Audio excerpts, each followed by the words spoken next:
We're in the intro. Stand by for countdown.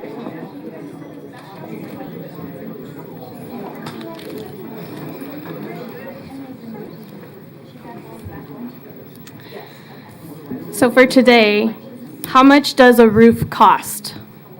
How much does a roof cost? Nothing. It's on the house. Yay, that was good. Right? Exactly. At least there was something. Thanks, everyone.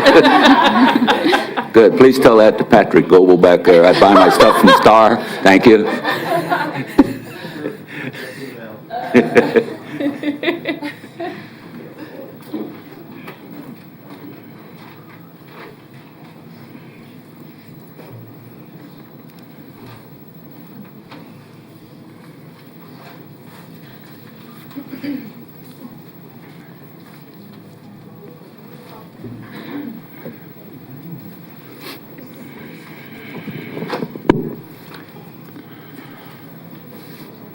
$20 seconds out.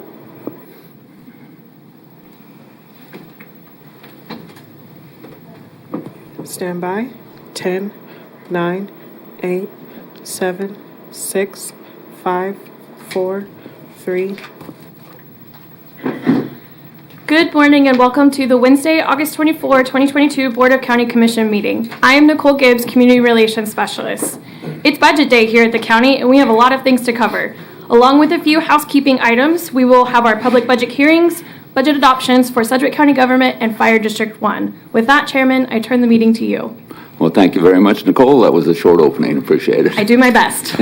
As we get into the meeting, I want to let everyone know that we do have public agenda at the beginning of the meeting, so if someone has something that is not related to the budget, please let them have an opportunity to speak during that portion. If you have something that's related to the budget, we do have a place on the agenda today for you to speak on that. So just with that a little bit of information, I'd like to call the meeting to order for Wednesday, August 24th, 2022. Madam Clerk, next item, please. Invocation to be observed by a moment of silence. Please remain standing for the flag salute.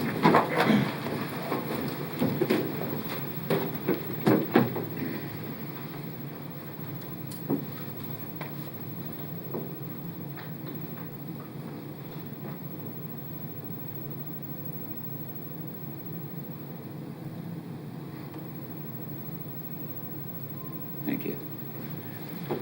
I pledge allegiance to the flag of the United States of America and to the republic for which it stands, one nation, under God, indivisible, with liberty and justice for all.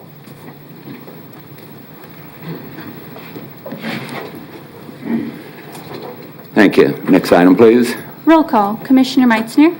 Present. Commissioner Cruz. Present. Commissioner Howell. Present. Commissioner Lopez. Chairman Dennis. Present. Next item, please. Public agenda. Thank you. Commissioners, everyone received 22 comments online last night. Everyone's had an opportunity to review those. Move to receive and file. Second. We have a motion and a second. Any discussion? Seeing none, Madam Clerk, call the roll. Commissioner Meitzner. Commissioner Cruz. Aye. Commissioner Howell. Aye. Commissioner Lopez. Chairman Dennis. Aye. And also, we have a number of people that are signed up to speak today. And if you're signed up to speak and it deals with the budget, and I'll just go through each one, I'll let you speak during the budget portion. If you have a rush that you need to get out for something else, I'll let you speak now. So as I go through, let me know if you want to speak now or during the budget. Angela Cadillo. Budget, please. Thank you. Patrick Goebel. Thank you. Gretchen Ike. Budget. Thank you. Erica Davis. Budget. Thank you. Janelle Davies. Budget. Thank you. Brett Anderson. No. Now? No. You want to speak now, you said? Okay. Please approach the podium, and you will have 5 minutes. State your name for the record, please. All right, my name is Brett Anderson. Good morning. We all know this last month there's been a lot of election activity, a lot of stuff going on. I know that we had a few issues and stuff like that, but I'd like to make a couple of comments.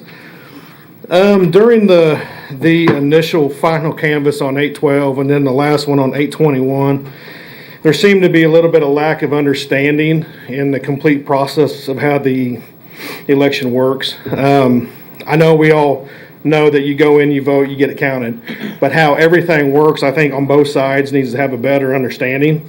I would like to challenge every board member to take a day or take half a day and work the polls and understand the ins and outs of what's going on. It's not saying that you're ignorant, it's just there's little pieces that you'll pick up. I worked the polls back at the primary, learned a ton, and in the last month since, I've learned a whole lot more. So I would challenge you guys to do that. Second thing would be on the final canvas on 8/21, a comment was made about how a hand recount would take, how long a hand recount would take, and how much it would cost. I believe that in the current state that the country's in, that is kind of a irrelevant point. We need to have that if it is on the books that a citizen can call for a recount, that needs to be in the budget. We have to be staffed for it, and it needs to be done correctly. I think that there's some things that we can improve, and I know that kind of crosses over into the budget, but it was just a small point. One more thing, we would kind of like to, myself and the group of people that we're working to understand election processes and who we need to talk to and stuff like that better. We came across a couple of statutes, statute 19-3424 and statute 19-3422. We would like to know who has authority over elections and which area. What we have always been told was that the county commissioners are in charge, and we come and talk to you. After reading statutes, that's kind of blurry, and you guys are maybe over the budgets and over the HR policies, and then the commissioner is over the rules and regulations. So that's kind of just some clarification we'd like to have. There's a lot of talk outside from here and in the public, and we're trying to get that straightened out. So with that being said, that's it. Thank you. Commissioner Howes has a comment. Brett, hang on for a second. Hold on a second. Thank you, Mr. Chairman. So a couple things. Number one, I have worked the polls before I ever was elected official. I haven't worked it since. I think there's some issues potentially with elected officials actually working the polls officially, but we can certainly take a look at that. But I have done that enough times that I was actually supervising judge, and I actually lost track how many polls I've actually worked, but it's been quite a few. And that is invaluable experience. It's wonderful to have that background. Of course, our systems have changed since then, but that experience is still important for my understanding on how things work today. My comment, I think I was one that made the comment regarding the hand count. My point was that it takes a lot of people that can make mistakes, by the way. They're still humans. It takes a lot of people. It takes a very long process. It's very expensive for it to do a total manual count. There's been a lot of narrative out there about we should go to paper ballots entirely and do hand counting only. And my comment would be, for example, in the 2020 election general election of 2020, there were 43 ballot questions on Sedgwick County's ballot. And we just canvassed the entire county for a single question. We had roughly just 150,000 ballots, whereas it's only about 45% turnout in this race versus a presidential general, which would be about 70% turnout. And so the amount of time and money it would take to do a manual count, you wouldn't get results back for a very long time. And people are, I think, they'd like to know who the president is. They'd like to know who elected officials are. And the timeline is not really conducive to this. And so my comment was that this machinery can be verified and checked and audited, and we can convince ourselves that it's doing its job correctly. And this is exactly what we did, what we do automatically now, and we should continue doing that in the future. But the idea that a manual count is somehow better, I think it actually, there's reasons why that is just not pragmatic with an election of the size that we have here in Sedgwick County. And in terms of budgeting for that, any citizen, you're right, can request this, and we support that. I support people's rights to have this type of activity done, but they have to pay for it. So we don't have to budget for that because they have to pay for that recount. If it is required, if a citizen requests that, outside the laws that would require us to do that automatically, then that citizen has to pay for it, as you know. So, and then But it is not prepaid, correct? So in order for the recount to happen, you gotta have the staff, you gotta have the people, correct? well, we don't. This is the first time this has ever happened in Sedgwick County. Right, So- but it's on the books as being a legal recourse to, And we did get through it. We Yeah. found the people, and we paid the people, and we found the money. Yeah. And then finally, those statutes, you said is 19, what was that first one? 19-3424 and 19-3422. All right, I'll take a look at those. Thank you for your comments Thank you. today. Well, Brett, thank you very much for being here today. I know that you've been involved in this every step of the way. 19-3424 does kind of delineate the responsibilities of the election commissioner and of the county commission. And you're right, that state statute pretty well says that we're responsible to provide HR, to provide funding, and so forth. It does not give us authority over the election office. Thank you. The next speaker is Jennifer McCoy. Good morning. Good morning, sir. Good to see you again. Good to see you, Please too. state your name for the record. You'll have 5 minutes. Okay, my name's Jennifer McCoy. And I came to, I guess, bring a proposal or an idea to the commission to help out with what we just all went through. Because I went into that as an observer, hoping to not only learn the process, but to see how everything worked and to be convinced that everything was how it should be with the machines and everything else. And I began out believing that that was all right. And the election commissioner was very helpful. She did everything she could do to answer every question I had. And then there was, we got to the point where we thought we were finished. And however that worked, I don't know. But it did shake my belief in how things go, because most everyone went home because we were told we were done. But they continued to do something for a day and a half. And I know they were trying to make things right, but there weren't very many, if any, people there knowing what went wrong or what needed to be fixed. So myself and a few friends came up with an idea, so I'd like to propose that to you. I have it written down, or I would never be able to do this. In light of the recent identified errors, gaps, and confusions in the election process, we are proposing that an establishment of a Sedgwick County Citizens Commission for Election Security, so I'll call it SCCCES, to review the Kansas election process, imparting Sedgwick County. The SCCES should be comprised of 7 citizen commissioners, 5 of whom are chosen by Sedgwick County commissioners from the citizens within their district, with 2 chosen by a majority at large. The appointments of the citizen commissioners requires that everyone undergoes a background check, including possible polygraph tests for conflict of interests, financial, private affiliations, etc., and must be willing to complete affidavits. Citizen commissioners cannot be elected officials or government employees.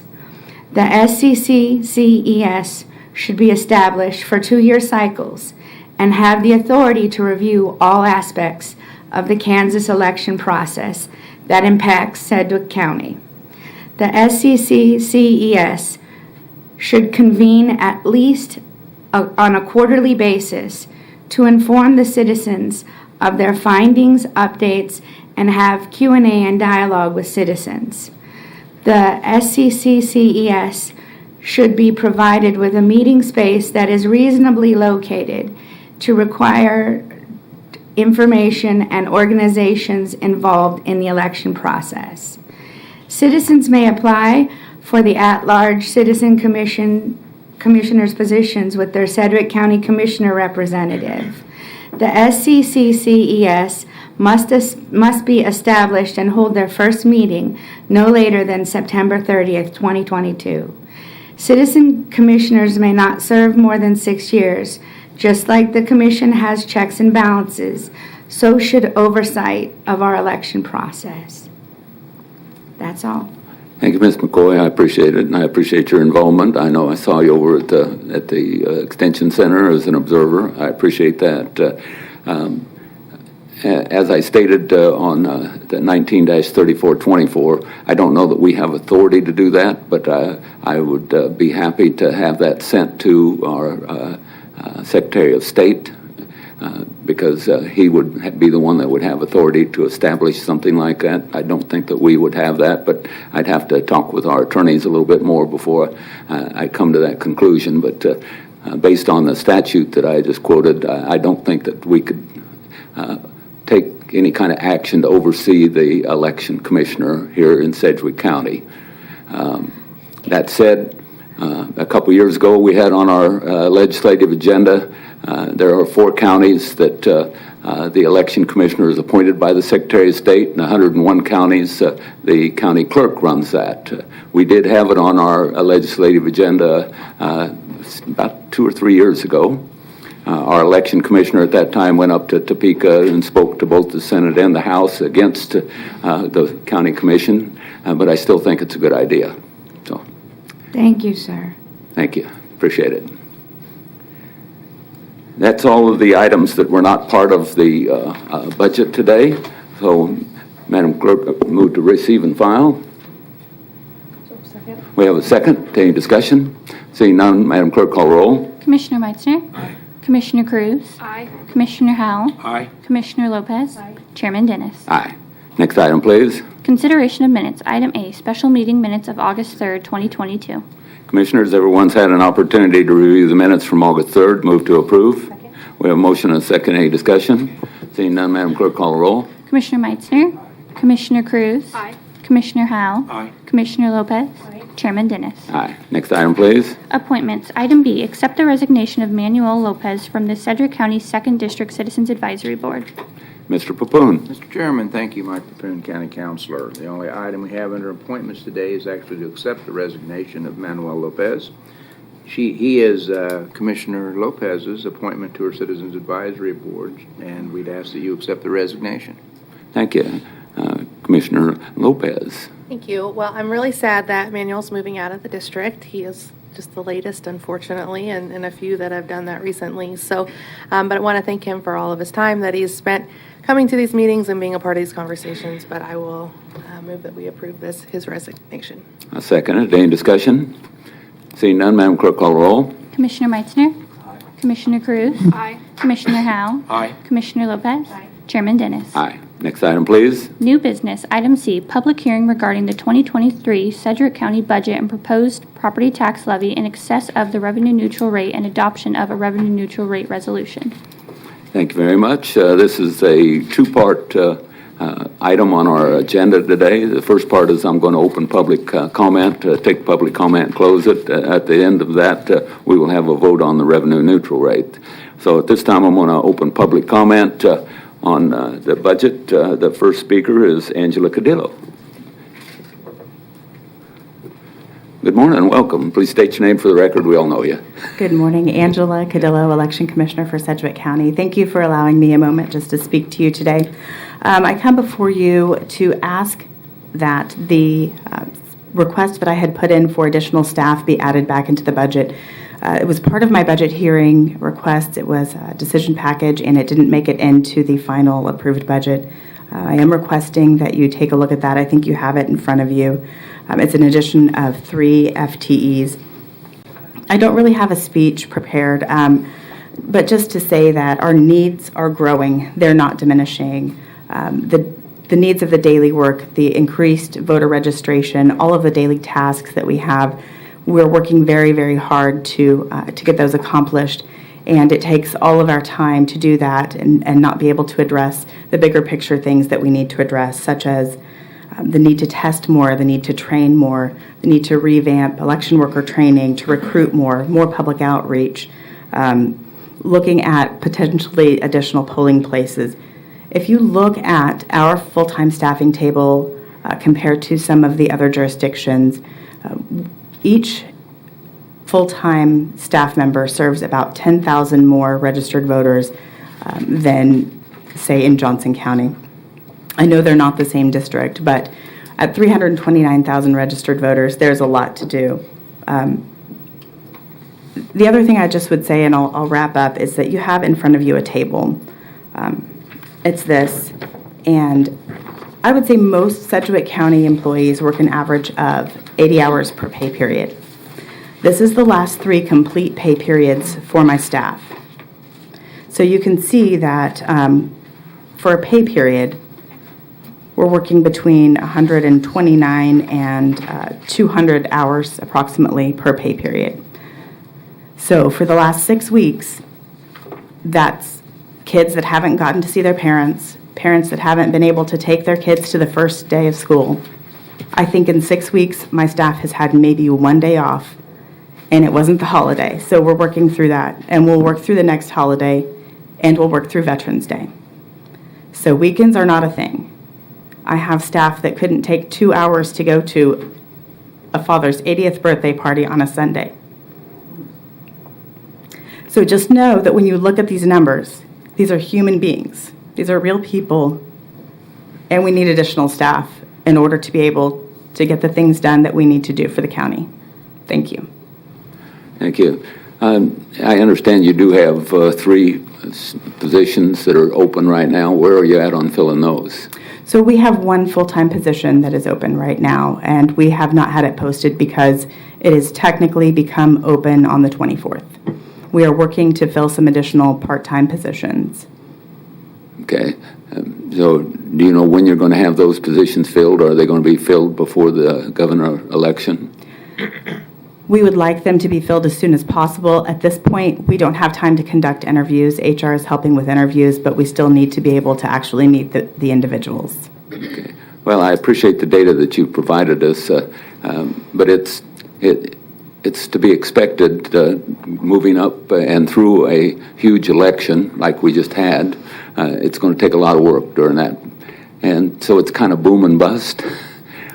What we need is more data to tell you it's not just a 5 or 6 week period, but what type of employees do you need for the whole year? And I had an interview the other day. You might have seen it on TV.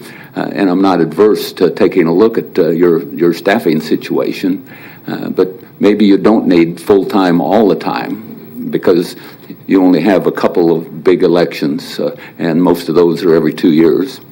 So maybe you need some help during these peak times, and that employee could maybe work part-time someplace else in our staff and part-time for you during your boom period. So it's something I'm willing to take a look at. I just want you to understand that, but I want to make sure that we have the data to make a wise decision.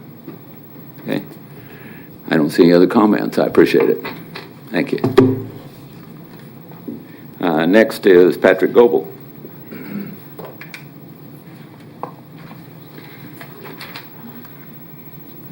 Morning, Patrick. Please state your name for the record. Good morning. I'm Patrick Goebel, lifelong Wichiton president of Star Lumber and currently the Exploration Place board chair. I've been involved with Exploration Place and the board and the committees for about 10 years, and along with my family, I'm very passionate about Exploration Place. As you know, Exploration Place is the Sedgwick County Science and Discovery Center. We strive not only to be one of the top visitor attractions in Wichita, but to be widely recognized as one of the finest science and technology centers in the nation. We believe that through the camps, the programming, the interactive exhibits, that we're planting thousands of seeds in the minds and the hearts of our future STEM workforce here in Sedgwick County. We believe that our work at Exploration Place helps sparks the drive in the young minds to work hard to achieve long-term career goals and reimagine kind of what can be. One of Adam's main initiatives that he's been passionate about since coming here is making sure that this benefit reaches out to everybody in the community. His team has reached out to all the Title I schools, offering scholarships, field trips, camps, and programs. And it's safe to say that Exploration Place has never been more accessible to all the young minds in the region. I particularly think this is fun because this is where it probably has the most potential of having the biggest impact and change in people's lives. And by getting experience it, it's something that they would have never had. Exploration Place Board greatly appreciates the continued support of the County Commission. We appreciate your involvement and interest and activities with it. Over the last 14 years of flat funding, the board and the staff have worked very hard to scrap for every level of savings and develop efficiencies to absorb those increases in our costs like everybody, while continuing to deliver national level performance. Some of the ways we've done this are through evaluating our marketing programs, cutting them by 35% while still driving record attendance, and negotiating contracts in key expense areas such as some of our traveling exhibit costs, credit card fees, and just pretty much every line item. We've saved on utilities and maintenance on the costs by investing in the infrastructure and the systems of the county-owned buildings, all while protecting a nationally recognized architectural landmark right in the heart of downtown Wichita. The current inflation rate means that we need to tighten our belt even further. With flat funding, a 9% inflation rate is in real terms $200,000 a year reduction. With the help of the board committees, we've carefully constructed a budget by evaluating every last bit of expense and overhead. And we recognize at a time like this that we cannot ask for increased funding, but greatly appreciate the stability that the county funding provides in our operations. It's been the bedrock of what we've been able to achieve in the past, and it's absolutely a crucial part of the board's confidence in moving forward with our 5-year strategic plan designed to really take Exploration Place to new heights of success. Thank you so much for your support, and thanks for your time this morning. Thank you. Commissioner Lopez. Thank you. Thank you so much for being here today. I know Adam's here in the back as well. I really appreciate you just coming and kind of giving an overview of everything that you're doing. I love hearing about, I know a little bit about this just because I am on the board, but I do love how much we are pushing to do more for underserved children in our community. I don't know if either one of you would touch a little bit more on that. I mean, we're giving camps away in the summer on scholarship for needs-based, and just kind of what that looks like. Yeah, and I'd be happy to let Adam speak as well, but we discovered that part of our budget is allocated towards providing those free field trips, especially coming out of the pandemic. Reaching out to those schools, that may be some of the only field trips they get to do, and they can come to Exploration Place without having to pay for that. If you've ever been to Exploration Place during the summer, it is absolutely alive with campers. My children have been through it, and I've been blessed to be able to send them there. But it's awesome that children can apply for scholarships and receive that same camp experience, which I've seen firsthand through my children, seeing when you can spark an idea that somebody could be a doctor, a physical therapist, or an engineer or something like that. That all starts at that middle school age. And when you think about our workforce and our needs and our labor force today, it's invaluable. You can't imagine what's been set there. So if you've read, we've actually gone out and Cargill stepped forward in a big way to help take that initiative to the next level as well. So we received some funding there to open that up to even more people. And then we officially paid the building off this year. So yes. Exploration Place is now a Sedgwick County building. And I really think that this is just a perfect example of private and public partnerships. I mean, what we've been able to do with the city of Wichita and with you guys has just been outstanding. And I'm really looking forward to getting the economic impact study when that's finished, just to see really up to date what's coming in and how that's helping us from Exploration Place and the zoo, so that'll be really interesting to see. But again, I just want to appreciate that you're here today. Thank you so much for being here and taking the time, you and Adam, and coming and talking about some of the great things happening at Exploration Place. Well, and thank you. I really appreciate your involvement on the board, and actually, several of the board or county commissioners have served on the board, and it's really a good collaboration. It's a fun board to serve on. It's probably one of my favorites. Thank you. Commissioner Cruz? Hi, thank you for being here. Adam, when is the drone show coming back? That's what I want to know. You have to go. Would you mind coming up here? That was incredible. Yeah, thank you. We do plan to do another drone show. It was really successful. First of all, we didn't lose money on it, which is always a consideration. It was really great to see the riverbanks filled full of people and showing our community that science and technology, there's some really amazing things happening in our world. We recently got a grant from the EDA to construct an amphitheater on the riverbank overlooking the keeper. So the next drone show needs to be planned in consideration of that whole project. And so we're either going to squeeze one in before we start construction, or the next drone show will be, maybe the reopening event when we open the new amphitheater. So it'll either be early next summer, around about Riverfest time, or the same time the following year. Well, I hope the weather cooperates. I know the second day of that drone show, it was a little bit of a scare there for a moment. This economic impact study, will it have a heat map of who visits Exploration Place? Can we see how many people and where they come from? The county commissioned the economic impact study. That's being done by WSU, so I'm not wholly familiar with exactly what they're going to be coming forward with in terms of a report. But if that's a request, I can definitely provide. I've got zip code data for everyone that visits Exploration Place and participates in the camps and things like that, and I have the ability to put that literally onto a heat map if you want it. I would love to see that. Yeah. So just how long do you think it would take you to get that completed? A day. Okay, great. I appreciate that. I look forward to see where the majority of the people come from in our community that visit Exploration Place, and I'm sure that it's probably from all over. So I look forward to seeing that map. Thank you, Adam. Thanks. Thank you. And any information that you provide to the county, you might make sure it goes to all the commissioners and the county manager also, absolutely. And Tim Kaufman. At the risk of embarrassing you, you've been here just about 2 years, something like that, 2.5. It'll be 3 in November. 3, oh mercy.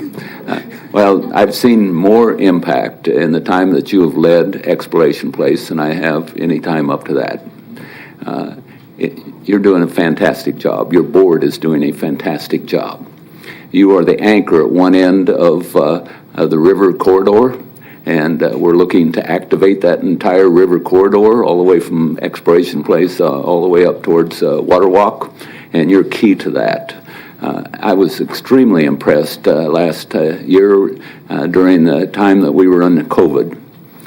A lot of places closed down and didn't serve the public. You actually expanded your contact with the public and took care of kids that needed that contact. So I don't want to embarrass you, but I am so proud of what's happening in Exploration Place. Thank you very much for your leadership. Thank you. Appreciate the kind words. I want to mention that I just spent a little bit of time back home in England with my family, and flew back into Wichita on Monday, and as the airplane turned the corner around to final approach, I saw Wichita, and my heart told me a lot. My heart just leapt with excitement to be back here, and that's about all the amazing things we're going to be doing over the next few years. And I really appreciate your recognition that I've got a fantastic board and a fantastic staff, and together I'm really excited about what we can do. Well, thank you. Thanks for being here today. I appreciate it. The next speaker is Gretchen Ike. Please state your name for the record. You'll have 5 minutes. Hi, my name is Dr. Gretchen Ike. I am a resident of Wichita since 1993, resident of Sedgwick County, obviously. I'm part of a group from Lorraine Avenue Mennonite Church, which has been particularly concerned since the death of Sedgwick Lofton about how we prevent these deaths from occurring, prevent people who are dealing with emotional crises or mental health crises from being handled by the police in a way that results in incarceration and rough treatment that in instances across the nation have resulted in the death of those people.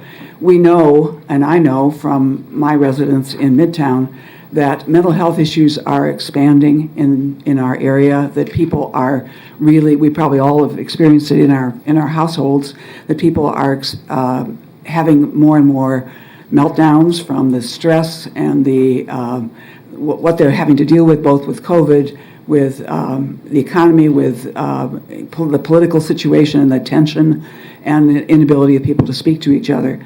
And I have been very proud to be a citizen of this county and this city because of a program that you started as a pilot program, which is ICT-1, a program that pairs the police department, the fire department, EMS, and ComCare to address the mental health needs that get phoned in on a 911 call.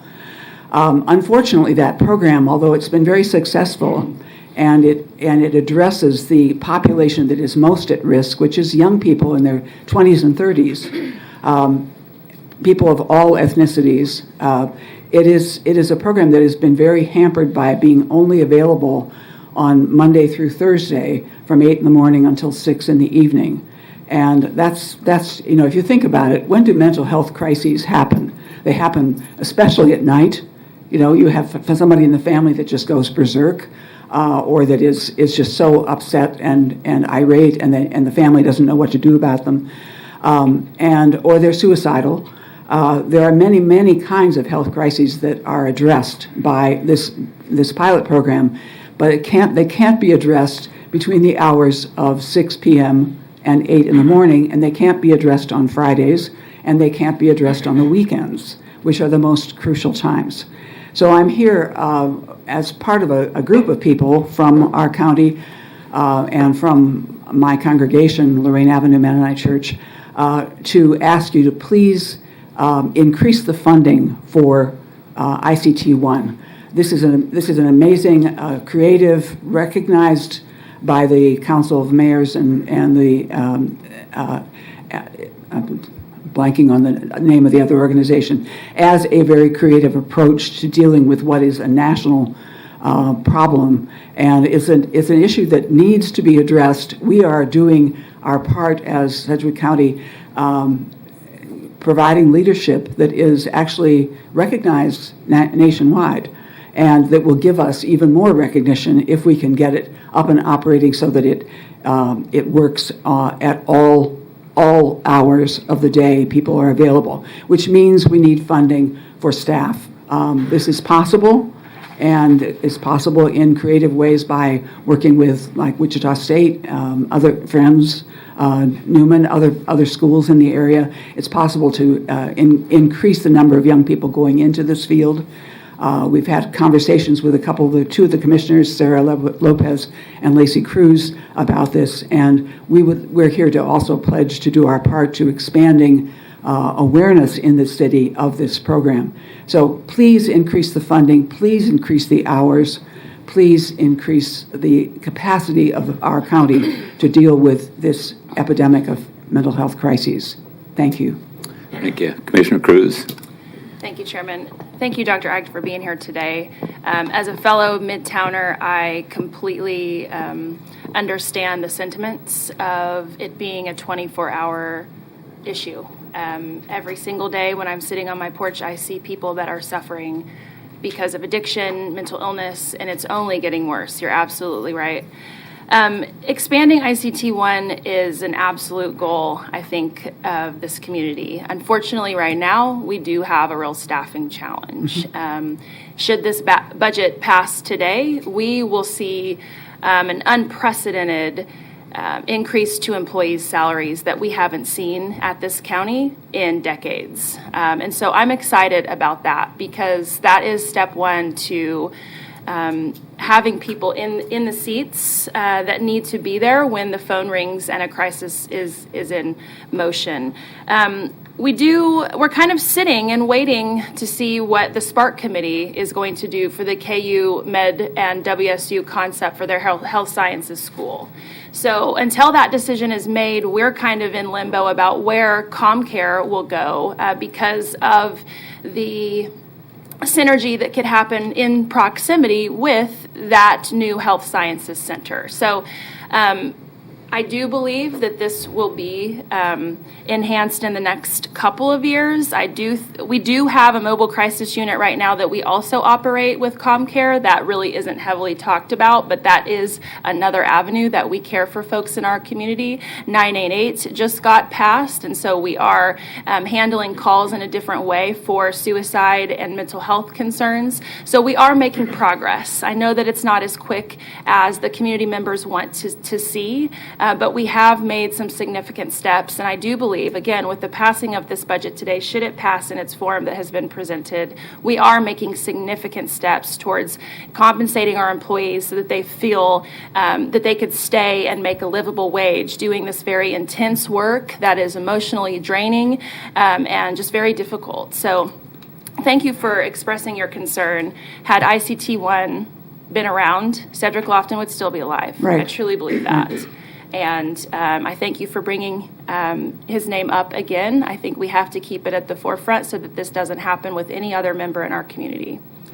Thank you, and we definitely support the increase in salaries. It is essential to attract people to this work, as you said, that is very difficult and draining work.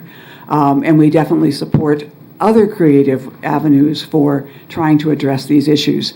I guess we really want to commend the commission for, and especially you as my commissioner, for all the work that you have done to try to find creative, innovative ways to deal with this issue. Thank you. Thank you. Okay, Commissioner Meitzner.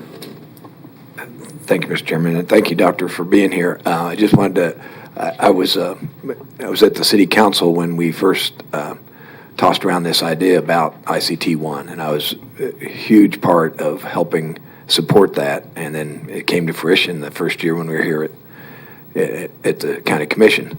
And I just had a review on our Citizen Advisory Board. We just had Malachi from the EMS, and I can't remember the lady that's the head of... Jen Wilson. Yeah, she was there. And they did a presentation on ICT-1 to our citizens group. And what you talked about, two issues, is exactly what was brought up by our citizens, is how did you figure out the hours on this one shift? And it was trial and error. And they said that based on calls to 911, they thought that was the best time and the best days. And then the next question was about, well, how do we do another shift or whatever? And I know that the county commission and I know that the city council, we share costs on this, and we're all in favor of funding other shifts, another shift or two or full time. But they even admitted we don't have the staff to do that. We're ready to do it, but we don't have the staff to do another shift at this time. And I think they're doing the best they can based on the number of calls that come into 911. So we're making progress. But. Good, and thank you for your support for this. I know it's been something the council has, all of the commissioners have been it's had a fantastic impact, both at the jail level, at the hospital level, and for the person that's in trouble suffering from that. But it has to be, when we met with Malachi and we met with ComCare and the other representatives, one of the things that they said is that the way the process works is when 911 calls come in, the mental health issues are usually not identified.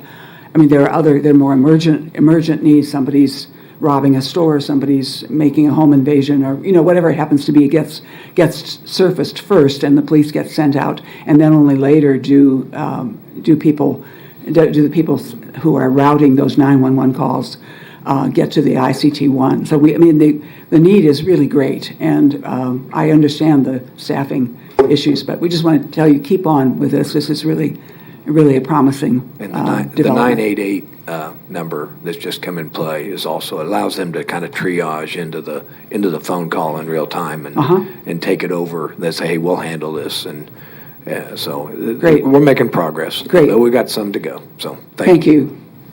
Thank you. Next speaker is Erica Davis. Please state your name for the record, and you'll have 5 minutes. Thank you. Good morning, Erica Davis. Good morning, everyone. My name is Erica Davis. It's my honor to serve as the Chief Operating Officer for Humankind Ministries. With me here today is our Director of Special Projects, Roxanne Morin, and President and CEO, Latasha St. Arnett. Several months ago, we submitted a request for funding for our emergency shelters. We are here today to humbly request your consideration of that funding submission. And I'd like to thank you also to allow me to speak today. And I'd like to share a little bit about our programming. Humankind Ministries was founded 135 years ago and has a rich history of serving the most vulnerable residents of Sedgwick County, including the homeless. Our work is varied as well as the clients that we serve. At the most basic level, we serve around 30 homeless men and women each week through our Homeless Street Outreach program. Our outreach case managers meet clients where they're at by visiting the homeless in encampments, abandoned buildings, and under bridges, just to name a few.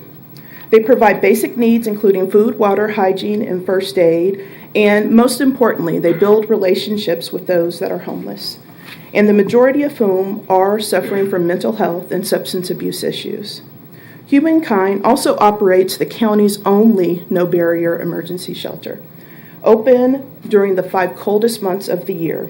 Each year, the emergency winter shelter serves between 1,000 to 1,500 undocumented men and women in this community during the coldest months of the year. This truly is a life-saving shelter, keeping people in Sedgwick County from freezing to death during the coldest parts of the winter. As a no-barrier shelter, we do not turn anyone away. The most vulnerable, at-risk residents of Sedgwick County come through our doors, and often are those who are sex offenders or those on other offender registries, those that have criminal background histories, or those who have severe and persistent mental illness and substance abuse disorders. At the inn, our year-round 60-bed facility for men, women, children, and pets.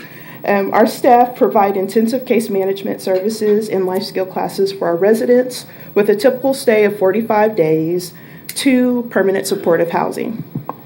Our emergency shelter and the inn play a critical role in the community. These services provide basic needs to the most vulnerable residents, deferring costs to Sedgwick County Jail and local hospitals. Humankind operates 155 low-income permanent supportive housing units. 54 of those are the studios, the only studio apartment complex in Sedgwick County designed specifically for men and women currently experiencing homelessness. We know that the lack of access of affordable housing is the #1 cause of homelessness, and the studios is one small step to bridge that gap. We also operate 101 permanent supportive housing units, the villas, which are the studio apartments, 1-bedroom, 2-bedroom, and 3-bedroom apartments for individuals and families. Our work is complex and varied, and our clients are experiencing the hardest challenges and often at the lowest points of their lives when they come for our services. Humankind relies on the support of the entire community to keep our doors open. We know that we cannot do this alone, and that when we work together, partnering with other nonprofits and governments, that we can meet the client's basic needs, of which include vaccinations, clothing, access to behavioral and mental services, and so much more to accomplish. Each night in Sedgwick County, more than 700 individuals are homeless. Humankind is providing a critical service to the residents of Sedgwick County.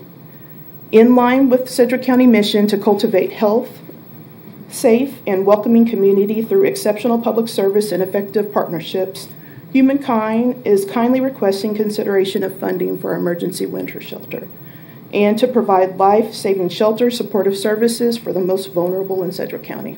I thank you. Thank you very much. Commissioner Cruz. Thank you. Thank you for being here today. Thank you to all of the staff that run Humankind. I believe that you have a great mission that is desperately in need of support. I mean, again, living in Midtown, I see individuals. I was working with a friend last year who died in the cold. And I call him a friend because we developed a relationship over a number of months, and he was in need of a lot of care. And it takes a lot of time to get to know folks, to get them to trust you. The work that you do is vital to the success of our community, because when we have potential people looking to invest in our community and they walk and they drive through our community, what do they see? You know, and on Central, up Broadway, over to 1st and 2nd Streets, we see the visualization of mental illness, addiction, and it is a shocking sight for those of us who see it every single day. I've been having a lot of conversations. I am speaking at the housing conference next week about this topic, and so as an operator of a housing unit called the Sedgwick County Jail here, we house 1,500 people a night, many of whom are suffering from mental illness and substance abuse, many of whom are let out at all hours of the day, and where do they go? Right to your shelter. And so to say that the county doesn't play a role in ending homelessness, I believe is a false narrative that has been perpetuated for a very long time in this community, that it is a city problem and not a county problem.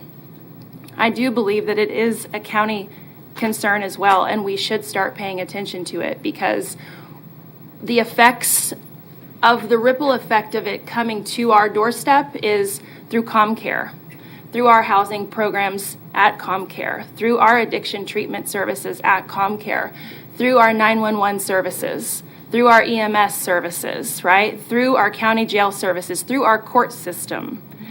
So there is a ripple effect. And to say that we won't fund these things because it's someone else's problem, I believe is a disservice to our community.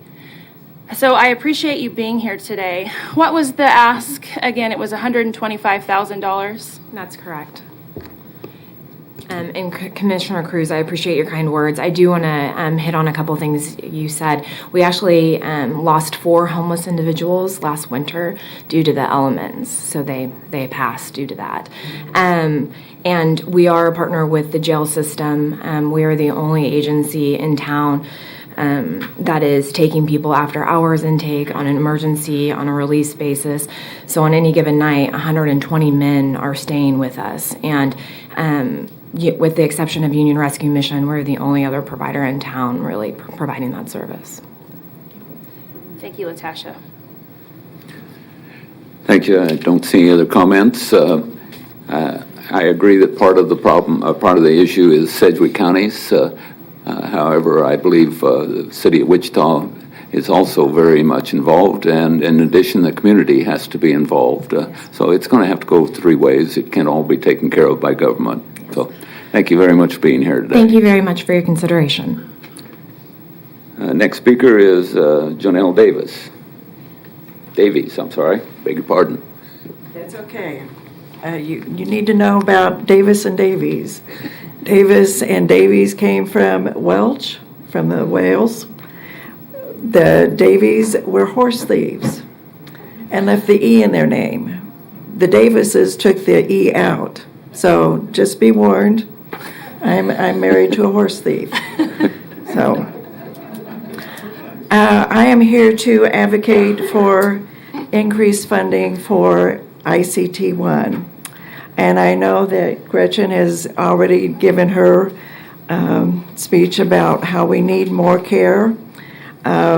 We really feel that if Cedric Lofton had been included or had been taken care of by ICT-1, he'd be here among us today. We really appreciate that this is a new pilot program. I think it's great, but we really need to have more funding for it. The Mental Health America has found that A growing percentage of youth in the U.S. live with major depression, and multiracial youth are at greatest risk. The Mental Health America has also found that percentage of adults with mental illness who report unmet need for treatment has been increased every year since 2011. So with these ideas or these needs in mind, in light of the city, county, and country mental health needs, we are asking to please increase funding for ICT-1 in the 2023 Sedgwick County budget. Thank you for your time. Thank you. I appreciate you being here today, and I don't see any comments. And I'm sure that a lot of us have horse thieves in our history. So.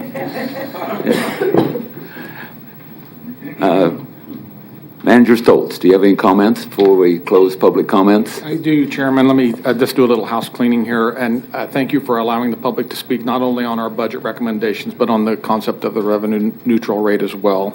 I do have, let me, just for the viewing audience, let me read the numbers for the record. Sedgwick County's recommended operating budget totals $497,530,461. This budget will be supported with a property tax levy of $173,381,324, which is approximately equivalent to 29.370 mils based on the estimated assessed valuation and subject to technical adjustments. As a reminder, the revenue neutral rate is 27.363 mils. Now that you've had public comments, I recommend that you approve the resolution to levy a property tax exceeding the revenue neutral rate. Thank you.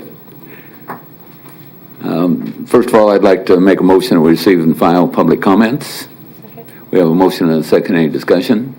Seeing none, Madam Clerk, call the roll. Commissioner Meitzner. Aye. Commissioner Cruz. Aye. Commissioner Howell. Aye. Commissioner Lopez. Aye. Chairman Dennis. Aye. Next item on the agenda is the resolution to levy a property tax rate exceeding the revenue neutral rate. So I make that motion. We have a motion and a second. Commissioner Meitzner. Mr. Chairman, I'd like to do a substitute motion on, this is related to the mill levy. On the motion that you've got in front of you, the budget, I would like to amend that we lower the mill levy from that technical adjustment, but from the 29.370 to 29.359, which is what it has been in the past. So it's a small reduction. It's about, according to finance, it's about $65,000 or so, and I'm getting a nod that that's accurate. So what this will do, and we would take that $65,000 out of the county commissioner's, what am I calling it, the budget? Contingency budget. Contingency. So anyway, so the official motion will be to reduce expenditures by $65,000 to lower the mill levy rate to 29.359 mils. That would be my substitute motion. Thank you. I appreciate that. I will second the substitute motion, actually, and I appreciate you bringing that before us. I don't know that everybody understands this technical adjustment, so Lindsay, would you like to explain the technical adjustment real quick so that everyone in the room understands what Commissioner Meitzner is proposing? And I do agree with it. Life is a strong term, but yes. Okay. Good morning, Commissioners. Lindsay Poverso, your CFO. So each year we get an estimate on what final assessed valuation will be around June from the county clerk's office. And that is the number that we use to put together the recommended budget.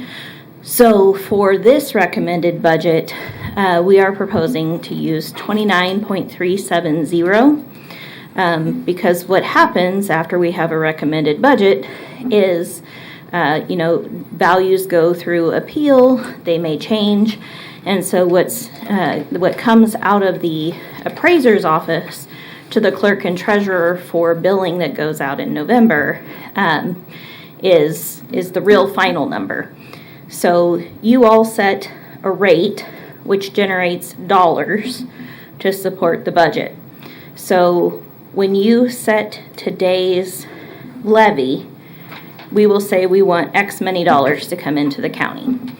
We will have to back into that technically adjusted rate in November to generate that same number of dollars that you adopt today.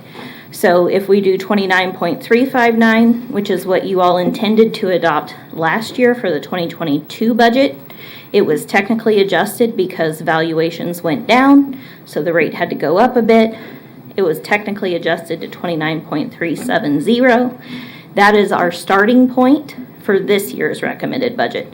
This motion would go back to what we have done the last several years, which is to reset that rate back to 29.359. Does that answer the question? It answers my question. Commissioner Howell, do you have a question? Yes, thank you, Chairman. I have a couple of points of order. So, number one, we're about to adopt potentially language. It would say we're going to exceed the RNR, revenue neutral rate. This motion, in fact, I had the same motion, Commissioner Meitzner, and I would have made the same motion, but I was going to do it during the budget adoption, not during the RNR discussion. So I guess a technical question would be, number one, is this the time to do this motion? It is to do it now? It is, because right now you're setting the mill levy rate for that will then be included in the operating budget that you're approving. I'm sorry for not being clearer on that. I'm glad that Commissioner Meitzner spoke up then. A couple of other technical points. We have to, I know we've had plenty of comment. We have, by my count, about 7 people I think have come up and spoken this morning on this agenda item thus far, but we have to technically, do we not have to open the public hearing and close the public hearing technically so that we can get onto this adoption? We didn't actually use that language. Is that something that's important this morning? Where's Karen? I saw her before. It's my understanding that both the RNR requires a public hearing specifically, and the budget requires a public hearing specifically. So again, the comments we've heard this morning, I don't know if they're more appropriate during this part of the agenda or the next agenda item, but either case, normally we officially open the public hearing and officially close the public hearing. I don't know if we want to make that clear. Good morning, Karen Bailey, Chief Deputy County Clerk. Yes, you should open the public hearing for the revenue neutral rate, ask for any comments, and close the public hearing for the R&R. And then we would proceed to do the same thing for the budget meeting. And then we get onto the fire district later on. We do the same thing for both. Yes, sir. As well. So, again, I appreciate the motion of Commissioner Meister. I certainly am supportive of that. I was going to make the same motion, but I was going to make it at the wrong time. So thank you for bailing me out there. I'd like to make a point that we had a resolution that the commissioners reconsidered. It was adopted a few years ago, before most of the commissioners on this bench, that changed our process. The process was that we would drive back towards a static mill levy of 29.359 to build our budget each and every year. And it ignored the technical adjustment from the process of the clerk, calculating that later in the year after the budget adoption. This year, it would be a 0.011 mil increase. Now, almost every other jurisdiction, I'm sure, in the entire state of Kansas does it the process that we followed this year. And if you do that process and you don't pay attention to it, you have what I would call a mill levy creep. In other words, the elected officials didn't technically vote for it, but that mill levy creeps up because if you do a 0.011 mil increase this year and another one next year and on it goes, eventually you have a significant amount of increase in the mill levy. 1 mil this year generates about $5.9 million of property tax this year. That's a big number.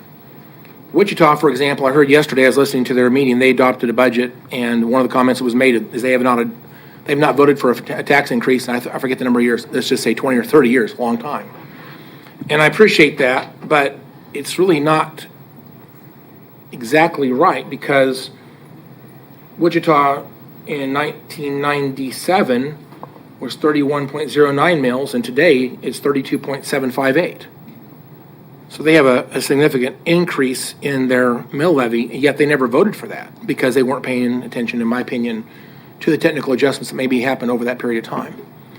So we passed a resolution in this commission in the last year or two, I forget when it happened exactly, but we voted to rescind that resolution, and it's been repealed. I voted against that. Again, we're practically doing the same thing that the resolution told us to do. We're doing it by a motion this morning, and I appreciate the fact that it appears there's support from this commission to do this. I guess I would ask us, why did we repeal that resolution? Or could we not maybe reconsider adopting it once again? Because I think it's unfair to Lindsay and her staff to essentially, support through lack of a resolution, a process that we know we're not going to support when we get to adopt the budget. I would rather have them start building the budget based on a number that we will eventually agree with.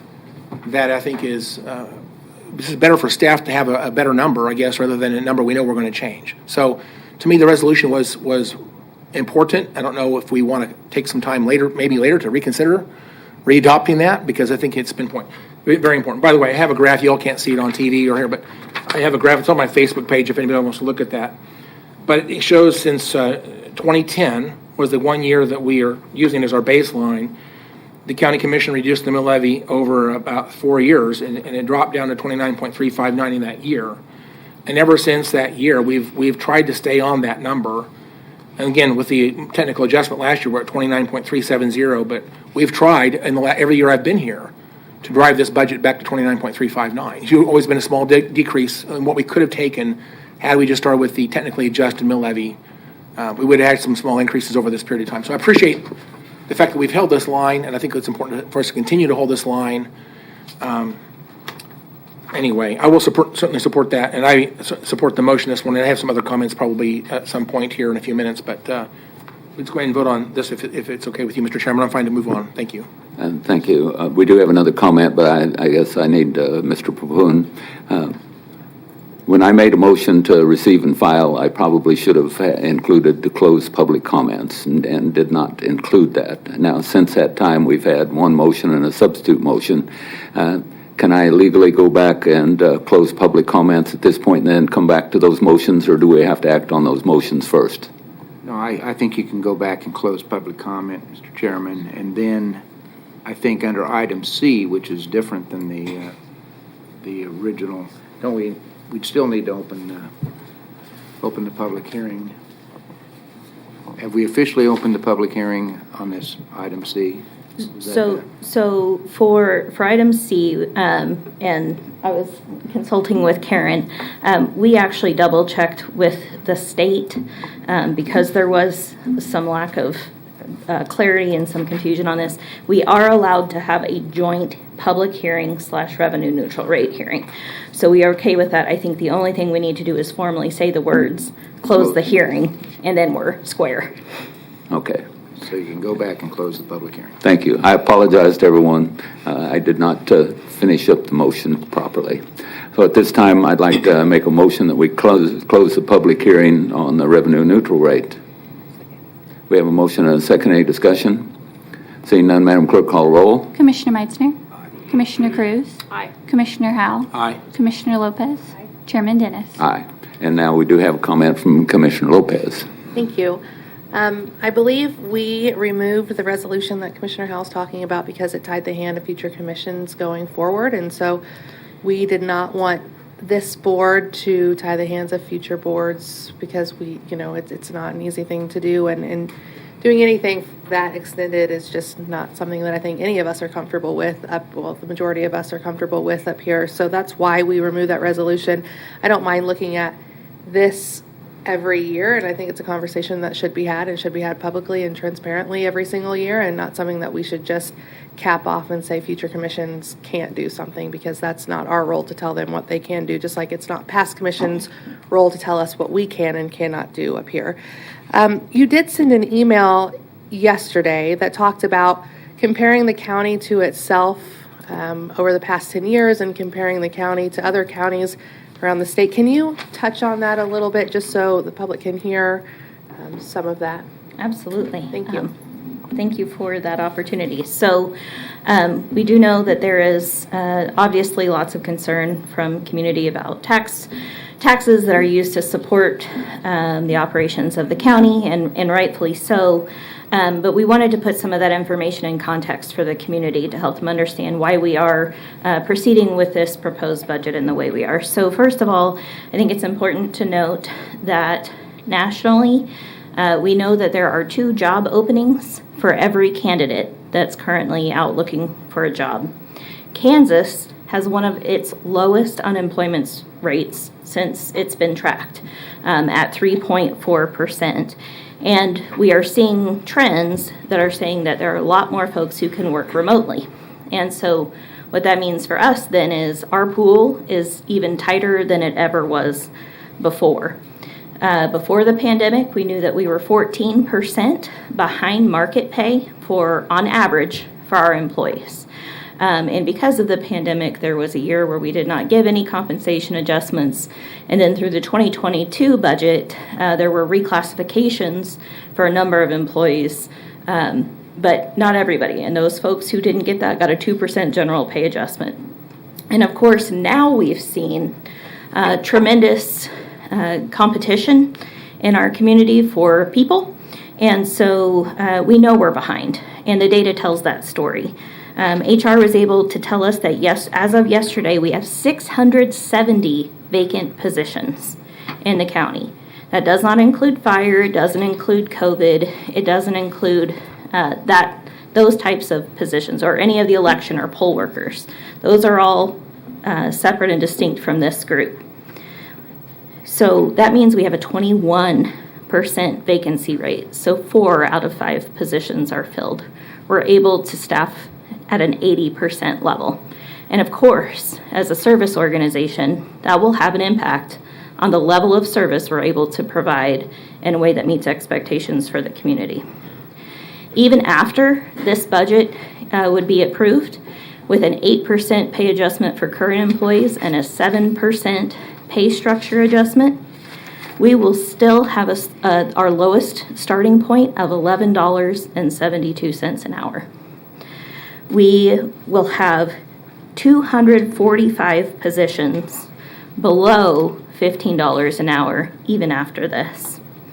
And right now, of those positions that we talked about, the 670 vacant positions, 94 of those have a starting rate of less than $15 an hour, including in our clerk's office. And I know they have a position that's open. So of the increase in assessed value that is being proposed to be captured, all of that, every last penny, is trying to go to employee compensation. It still doesn't necessarily make us market competitive, but we hope that it helps us retain the qualified staff that we have, because we all know there are costs associated with turnover. We also hope it will help us bring in new folks to alleviate some of the burdens on those current staff who are working with all of those vacancies. So then if we look at the county itself over 10 years, so a lot of our data we talk about since the Great Recession to now, but I know that's starting to maybe not be as meaningful. So we look back for 10 years. In those 10 years, assessed value in the county has increased 37%. The county's property tax levy has increased 37%. And the consumer price index, or inflation, has increased 36%. So we actually have stayed just right up with inflation. And that we're in our 10th year now of flat budgets for departments.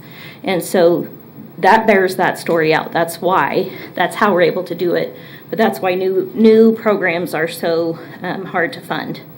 And then, of course, we were able to get the data that I think it was the Kansas Policy Institute put together. They went out and researched all of the revenue neutral rate information across the state. There are 9 of the 105 counties that are not increasing their mill levies. They're not exceeding the revenue neutral rate. And I think Commissioner Howell will have some points about this here in a moment. But if you look at those 9 counties, they are so very different from us. They're very small. The most population that any one of those had is 33,740 people. Their mill levy rates hit 179.557 mills. Again, ours is 29.4. If you look at larger counties, Johnson County, for example, they have 3 times our assessed value, 3 times our operating budget.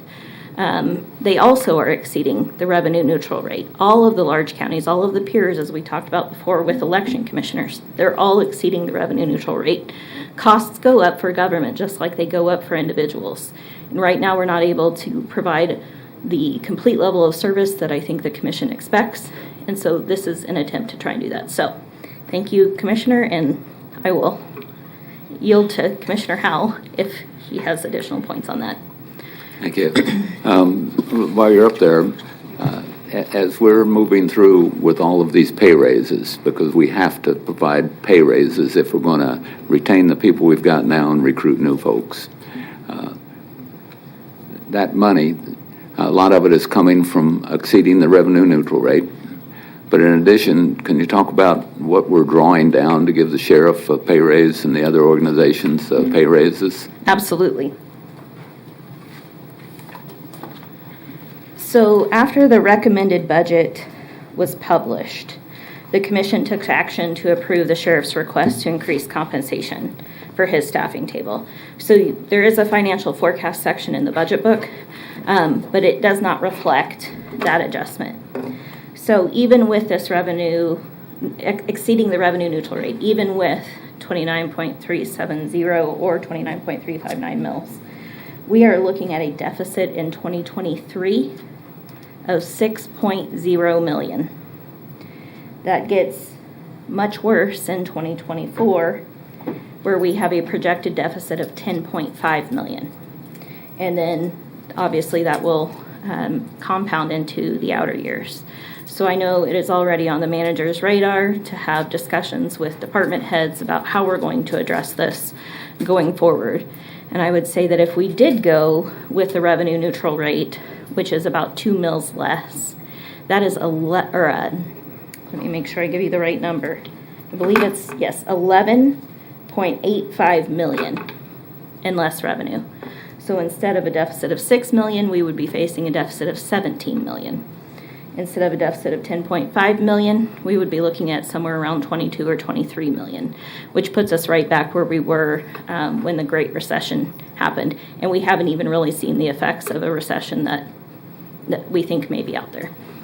Okay. Thank you. And I want to also comment, Commissioner Cruz did a great job of explaining why that we rescinded that cap on our mill levy, because we do not tie the hands of future commissions. We don't know what kind of emergencies are going to arise in the future. So we want to make sure that we're doing our part to try and balance the budget as well as we can, but I don't know what's going to happen. I don't have a crystal ball. So we cannot have a vote that freezes a mill levy where the future commissions cannot provide the services that are needed. In addition, there's a number of people that have spoken about things that they need, and we're facing a huge staffing problem, I'm sorry. But the second thing is that there are a lot of wants out there in the community and needs out in the community. We just heard how much that we are actually, I hate to say it, as a Republican, deficit spending in order to just pass this budget. So, Commissioner Cruz. Thank you, Chairman. Commissioner Lopez actually beat me to the punch about explaining the reduction in the mill levy. And I remember making that vote because of it's a fiscally responsible thing to do to check this out each year. And that's what we're doing today. My question is, though, I don't have the motion right in front of me, but it will come out of the operating reserve of the commission. And just out of curiosity, is that's where it's going to come out of, right? BOCC contingency. Okay, excuse me, that's what I meant, BOCC contingency. What is the ending balance each year of that contingency fund? I mean, is that going to do, I mean, do we, I think it's $300,000 total? 350. Okay. Very close. So what's the hit to it, if there is one at all? So we will have to have a corresponding motion during budget adoption to tie that out, but it will be a $65,000 reduction. We do forecast that you all will spend that full amount each year, and so it should not be a hit to the overall budget, but it will reduce the amount of specialized projects, studies, or other things that the commission may want to do next year. So the forecast is one thing, but what's the actual? 65,000. No. So it would take it to 285,000. No, my question, I understand the Oh, math sorry. now, but in like this year and last year, what would be the actual spend that the BOCC contingency ended the year with? So for 2021, we actually did spend all of it, if you remember, because we exhausted all contingencies in order to fund COVID and some of the risk management projects. So we actually expended the full $350,000 in 2021. In 2020, you all only accessed 7,500 of that. The year before, it was 233,000 in 2019. In 2018, it was 124,000. And in 2017, it was 299,000. Okay, so it looks like over, in 3-year period, we didn't even hit the max of 350. So, okay. That's my only question. Thank you. Thank you. Commissioner Howell? First of all, thank you, Chairman. I just want to, just a reminder on the discussion we had on that resolution. I did not view that resolution tied the hands of commissioners. I think it was a goal. It changed the process by, in other words, the number you build a budget around. Is it a technically just number, or is it a target mill levy? And I think that's all that did. I don't think it in any way tied the hands of commissioners. Can you please elaborate? I think the issue was not necessarily with the 29.359, but if you recall, there was a plan to reduce the mill levy rate starting in 2023 because of debt service that was anticipated to go away. So I do think that part would have potentially tied your hands, but I understand what your point is. But to that extent, the commissioners did have authority to change that, and they did. Yes. But so there are two different resolutions. One would lower it by 0.601 mils, which we got rid of, and the commissioners had the authority to make that change, right? Again, it was a goal. It wasn't something that was set in stone. It was changeable, and it was changed. But the second one, having a target mill levy, simply changed the process by how we build budgets. I don't think that ties the hands of commissioners. Okay. I think resolutions are adopted by commission and they can be changed by commission. So I guess I reject the narrative, and thank you for the reminder on some of the conversation we had back then. But I still think it's good to have goals. If we don't have goals, then I can't.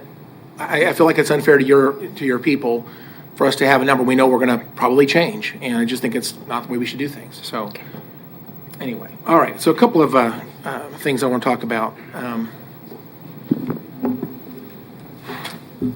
I was a passionate supporter of Senate Bill 13, primarily because it increased transparency to the taxpayers. And I'm looking at one of our clerk staff this morning, and I know it was very hard for the clerk staff to comply with the logistical difficulties of the notification letter that went out. It was very, very hard.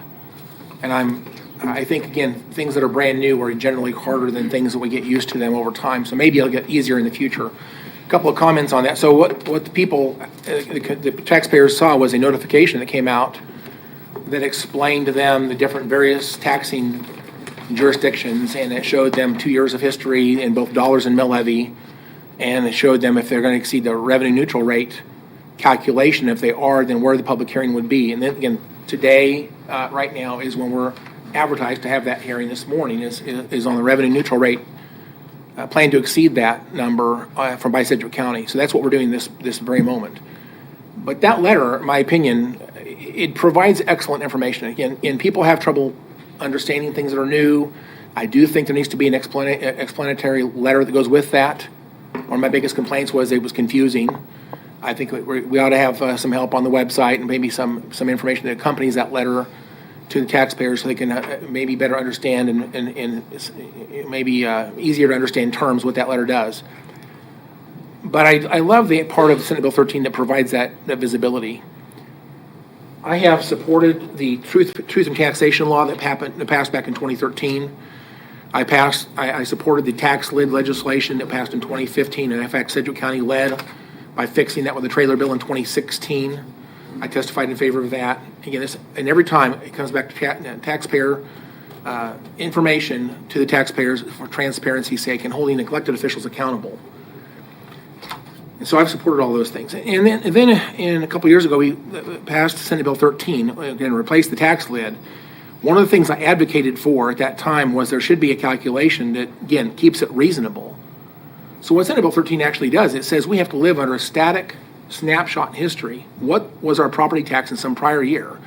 And we have to live under that number forever until we decide to, quote unquote, raise taxes. That doesn't really make a lot of sense. Again, if you have lots of inefficiencies in your government, perhaps you can hone in on those inefficiencies and find ways to balance the budget without, and deliver the same level of services. But in most cases, you're going to have to cut services to do that. And so I look at Sedgwick County as a governing body right now. I had a call the other day, someone called 911. I know there's a reason why this happened. It may not be a fair narrative here, but when you get put on hold because we don't have enough call takers, that's a real problem. And you call 911. And if you call for emergency, call for a sheriff or call for a fire truck or ambulance, you want them to get there quickly. We need to have robust services in public safety. They want the infrastructure to be taken care of, and on it goes. And so the people demand certain types of things from the government, and that's what we're trying to provide today, is trying to provide those things. But it does cost money, and the question is, are we inefficient or are we efficient? So I love that chart that you gave us, Lindsay. We asked for this, and you certainly delivered a great chart. I've got notes all over it, but to clarify, and you alluded to this just a few minutes ago, but let me clarify a couple points on here. Out of the 6 largest counties of the state, Sedgwick County is by far the least amount of taxes levied per person in our county. Douglas County levies $671 per person, and it goes all the way down. Johnson County, we always like to compare ourselves to Johnson County. Again, their economy up there is entirely different than ours, but they levy $526 per person. And going on down, Sedgwick County being the least cost, we're $329 per person. And for that, we deliver 45 different agencies in Sedgwick County's umbrella. We do, again, I think we provide a lot of services, and we've had less people to do this. Every year I've been here, we've seen attrition rates. We're not keeping up with keeping our staff full, and that, I think we know reasons why that happens. But at the end of the day, we are providing, I'd say, close to the same services with less people. We are arguably more efficient than we have been in the past. And again, for us to find, $17 million this year to stay under the R&R, it doesn't make sense to me. So I think, again, let me just stress. You said out of 105 counties, 96 of them are going to exceed the R&R. Let's look at cities. There's nearly 500 cities in the state of Kansas. 158 of those are not going to exceed the R&R. Much like these counties, I couldn't tell you where some of these counties are because, I know they're part of our state, but I rarely ever think about them because they're so tiny. These 158 cities are so small, I don't think I've heard of any of them. They're minute, tiny little towns that have not raised their mill levy this year, but again, maybe they will next year. So the idea that the legislature put us under right now is we're going to have to live under a static mill levy, static dollar level forever until we finally decide we can't do this any longer. We have to essentially exceed the R&R at some point in the future. And when that happens, that's called raising taxes. So the law is flawed. We need to go back to Topeka and get some changes in this. One thing I think we needed to have here, essentially, if at the very least, would be a consumer price index calculation. If you ignore other calculations like the tax lid had, like new construction or for cities annexation, population growth, if you ignore those factors and simply look at CPI. Asked Lindsay this morning for a calculation. She graciously provided this. If we went through CPI, we would actually exceed this year's revenue collection. We went by assessed value growth is what this budget's built around, and actually it's about 1.2% less than what we would have had if you had used CPI. Consumer price index is inflation, which means in the community, everyone's paying more for things like milk and hamburger and gasoline and energy and 2x4s and everything else you can think of. And the governments are not exempt from those very same things. We have to pay more for commodities, energy, fuel, and especially our labor. And you mentioned a minute ago, 100% of the growth in this budget is 100% dedicated towards our salary pool. So I can argue that the revenue neutral rate is a terrible law as it sits right now. We need to fix it. And let me give you one more point. Wichita State University this year, again, we have a law, essentially, that says we have to write a check for 1.5 mils. Last year, we provided to WSU, and I support this wholeheartedly, but last year we provided $9.381 million. This year, it's on page 635 of our budget book if you want to see it. This year we have to provide $10.289 million. That's a 8.82% increase and a growth of $908,000 just in 1 year alone. If we wanted to stay under the revenue neutral rate, we'd have to pull that money from someplace else in Sedgwick County. At the very least, the legislature needs to recognize if something is mill levy funded, especially if it's voter approved, it should be exempt from the R&R calculation. So we need to do some work on Senate Bill 13.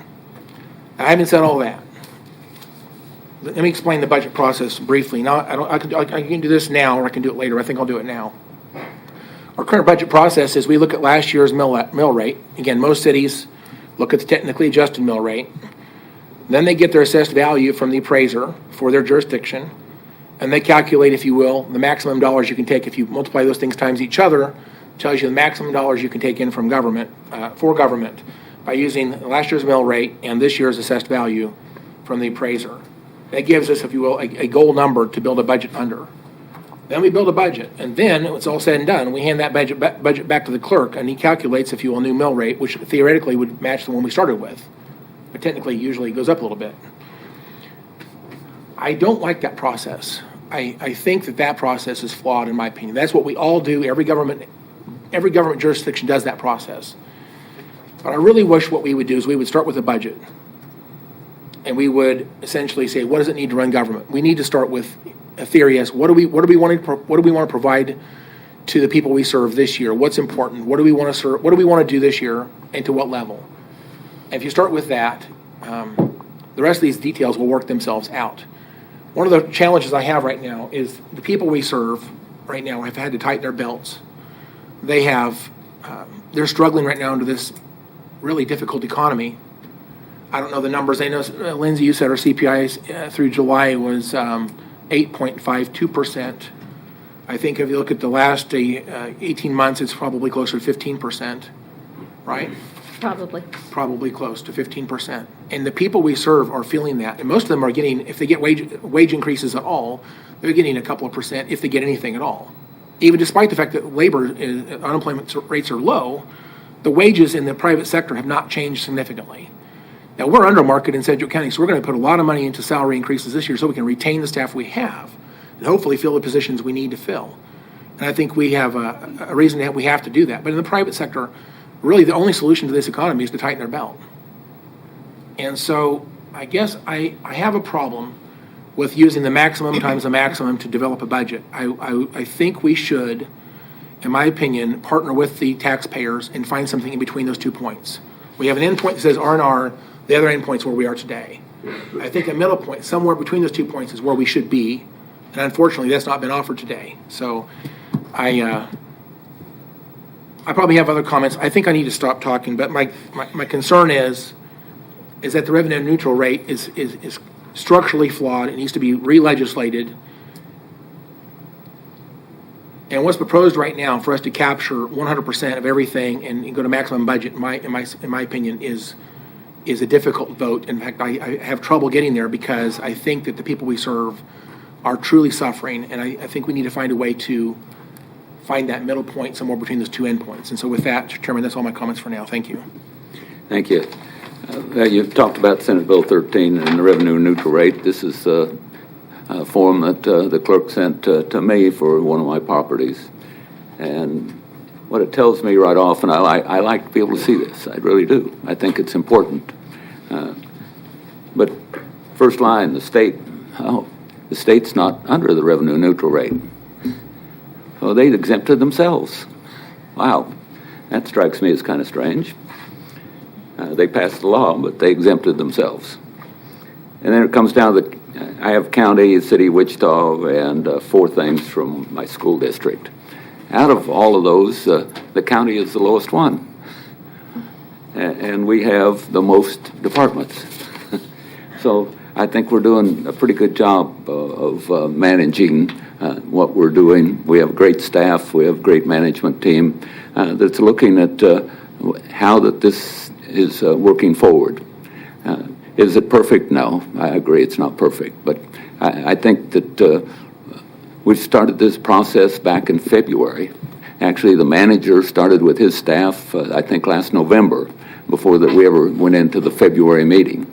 We've been open and transparent. That's what I like about our process. We need to be open and transparent every step of the way. So since February, every meeting that we've had has been open to the public, or it's online. People can see exactly what we've been doing. And they can see that we are facing a huge issue with personnel. And hopefully this budget helps us start to resolve that. So with those comments, we have a substitute motion on the floor. Is there any further discussion on that? Seeing none, Madam Clerk, call the roll. Commissioner Meitzner. Aye. Commissioner Cruz. Aye. Commissioner Howell. Aye. Commissioner Lopez. Chairman Dennis. Aye. And did you want me to call the next item, or you want to speak? Just one quick. Commissioner Meitzner. I just for the public to know, this has been an interesting discussion about mill levies, and of our 801 pages that Commissioner Howell also referenced. There's a great summary that explains the history, and on just page 34, and it's actually written to where you can almost understand it. So it's very nice. Page 34 out of 801 pages. Yes, great job, budgeteers. Oh, the budgeteers did that. Okay, well, 801 congratulations, and thank you, Lindsay and staff, for all the work we've done. Thank you. Thank you. Commissioner Howell, do you have something to say Yes, before I sir. call Yes, the I next do. item? Yeah, point of order. I thought Commissioner Meitzner's motion was regarding the $65,000 only. It wasn't adoption. It was not the adoption of the R&R totally, was it? It was adopt the R&R. Okay, well, respectfully, I'd like a motion to reconsider.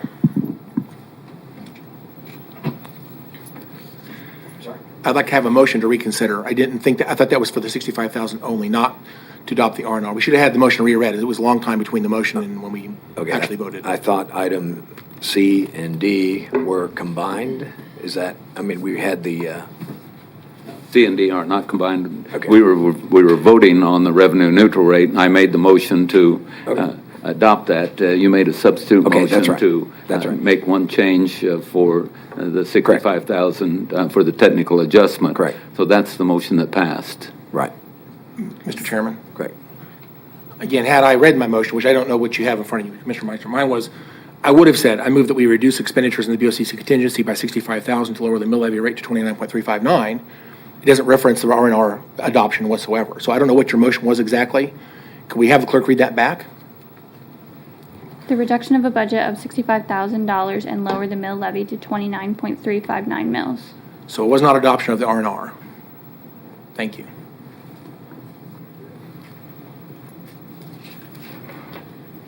Okay. Therefore, I move that we adopt the R&R. We have a motion and a second. Any discussion? Seeing none, Madam Clerk, call the roll. Commissioner Meitzner. Aye. Commissioner Cruz. Aye. Commissioner Howell. No. Commissioner Lopez. Chairman Dennis. Aye. Okay, thank you. Next item, please. Item D, adoption of the 2023 Sedgwick County budget and the capital improvement program. Thank you. Manager Stoltz. Chairman, I've done, we've, based on the motion that just passed, we've recalculated the numbers, so I'll read this just for housekeeping. And I'm not sure, I feel like we've had public comment on this already, but I'll leave that up to your discretion whether we want to have public comment again. Sedgwick County's 2023 recommended operating budget after the motion that was just made now totals $497,465,461. This budget will be supported with a property tax levy, and the new number is $173,314,374, which is approximately equivalent to 29.359 mills, based on the estimated assessed valuation and subject to technical adjustments. The public was invited. You've already had one public discussion. It's Chairman's discretion whether he wants to have another discussion. After that, I recommend you adopt the resolution for the 2023 Sedgwick County operating budget and the capital improvement program, and authorize the chairman to sign. And before, Chairman, I just want to look at Lori and make sure those numbers are exactly correct. Okay.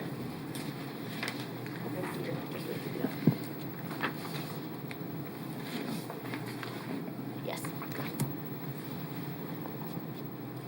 Okay, Lorianne, do you have anything to say before we bring it back to the board?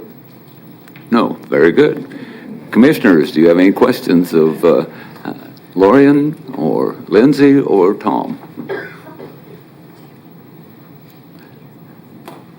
I see no questions whatsoever. Do you have the exact wording of the motion? Normally, I have a copy of it laying in front of me, but I do not. Oh, just to adopt the motion? Or to adopt the whole budget? Okay. Well, normally, I have a real long motion that says we're going to adopt a budget of so-and-so dollars and so forth, but I don't have that motion.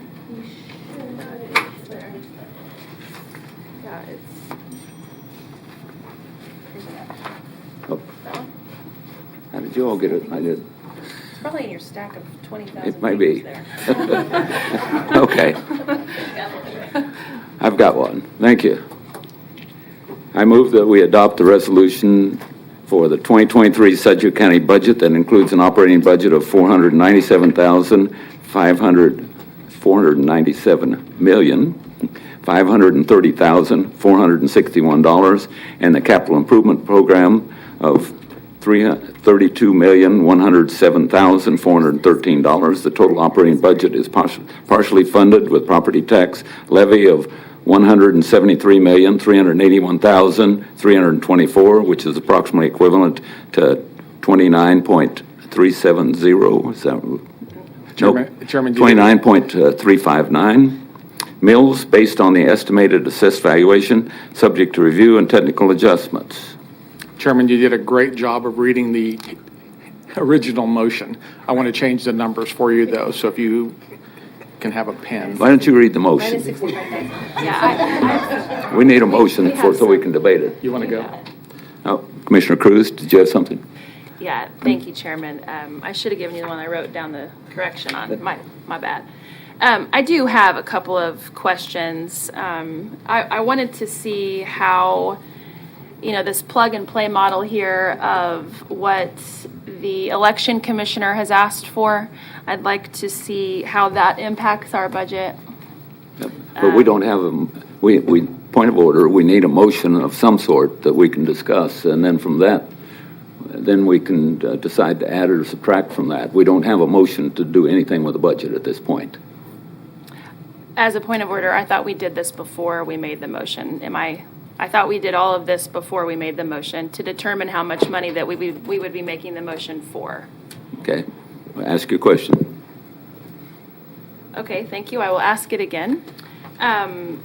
The total number that our election commissioner has asked for is actually three FTEs.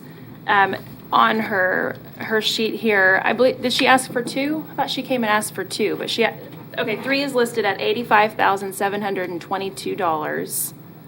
That's what I have listed. That's just benefits, Commissioner. If you go up to the table just above it. above it. 193. Is that right? Yes. Okay. That would be a heck of a deal. Okay. Yeah, sorry. Too many numbers here.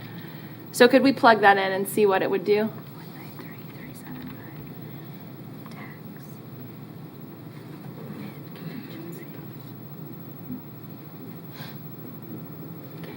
And that's coming out of the employee, the compensation contingency? I think we would probably recommend taking it out of the operating reserve. Okay. And the operating reserve is a total of 10 million. 10 million, I see. Mm-hmm. Okay. And so as a point of order, Chairman, can we take these individually to, I'll make the motion and either it gets a second or it doesn't. I think that's how we've done it in the past. I see Lindsay shaking her head on that. Yes. Okay, so let me find my motion here. There we go. So it would be on this budget motions page 2, correct? So, Yes, okay. that second one. So I move that we add 3 full-time positions to the election commissioner's staffing table, including 3 FTEs and a cross-trained election specialist and elections office manager. I move that we reallocate $193,375 of budget authority from the operating reserve to the election department to fund the new positions. Okay. As I stated when Angela Cadillo was here, we need an analysis of that, which we do not have. So I will not support that. Commissioner Meitzner. And also, if this is just the only addition or change to the budget, then it'd be comforting for me to know that. If there's going to be a number of other, I don't have any other budget suggestions, but I don't know if other commissioners have a lot of them. So if there, before I could even vote in approval or not, I'd have to know the impact of everything that everybody wants to talk about. So I don't have any other personally. Sure, So. no, that's understandable. Commissioner Howell. Okay, well, regarding the motion, I just say, again, I'd ask Lindsay, we have contingency that if we wanted to fund this after we received information, we would have the option to do this later, correct? Yes. There's no urgency to do this today. We have options going forward. I believe so. I believe Angela would probably like to have those positions accelerated into 2022, but I think that would be a separate discussion. Mr. Manager, can you describe any other held positions I think that are urgent, but we've held them in the budget? Can you talk about anything else that would be similar to this? We had a number of FTE asks during the budget process this year, which we publicly talked about through decision packages, and Angela did bring this up as a decision package, exactly what she asked for today, and we had discussion. As a county, we approved only one FTE position. That was a partial FTE position for HR. The director there gave up 2 part-time positions. We created a full-time position for. But other than that, we could not honor any FTE positions from other agencies. To Commissioner Howell, to your direct question, I think the appraiser needs people. I think we have to take a hard look at his operations and his staffing. After we see the ramifications of this budget and what salary increases will do, I think EMS and 911, I think other agencies might need FTE additions to them, but until they can catch their current staff up, the point is really kind of moot at this time. So all I can answer off the top of my head is probably the appraiser's office. Past that, I can't think of any. And do we, and I guess with that analysis, I would like to see the historic staffing levels relevant to the election cycles, because I know the presidential usually has got it needs the greatest amount of staff, and of course we're nearing the end of the gubernatorial cycle, but I guess I have some concerns about, adding staff at this part of that cycle versus what's going to happen in the future. So I do have plenty of questions here. We need to get that analysis before I would support this. Thank you, Chairman. Thank you. Commissioner Lopez. I think I would agree with my fellow commissioners that we really need to see an analysis. I mean, there's obviously a time that elections is a lot busier than other times in the last 6 weeks, like Angela was saying, was hectic for them. We all know that. But as we're coming out of that, I don't know if it's necessary that we have 3 full-time positions added. And I think to keep it even and fair with the rest of the county, when we've told everybody else, we can't do that this year, I would really have to see why we would need that and an analysis of that. So before I'm comfortable voting for this, I would need to see that as well. Thank you. Thank you. I don't see any other comments. I do not have a motion. Motion fails due to lack of second. Any other discussion? Commissioner Cruz. Thank you. I appreciate the discussion. I wholly respect my fellow commissioners' reasons for not wanting to fund those 2 positions. I do have a second motion that I'd like to make. I move that we reallocate $125,000 of budget authority from the operating reserve to Humankind Ministries for the funding of the county's only emergency shelter in the county. Commissioner Lopez. Have we looked at what that would look like? I mean, I know the ask was earlier, but I don't think we've had a conversation about what that would look like since that I'm aware of. That's correct. And so we just had another ask from Wichita Family Crisis Center. Where are we with the new policy on looking at how to address requests like this going forward? We visited publicly about it a week or two ago. The commission gave recommendations of changes, which we are incorporating those changes into the policy. We'll bring it back to a public meeting. The next BOCC meeting we have, I believe, September 7th. We'll bring it back for that meeting.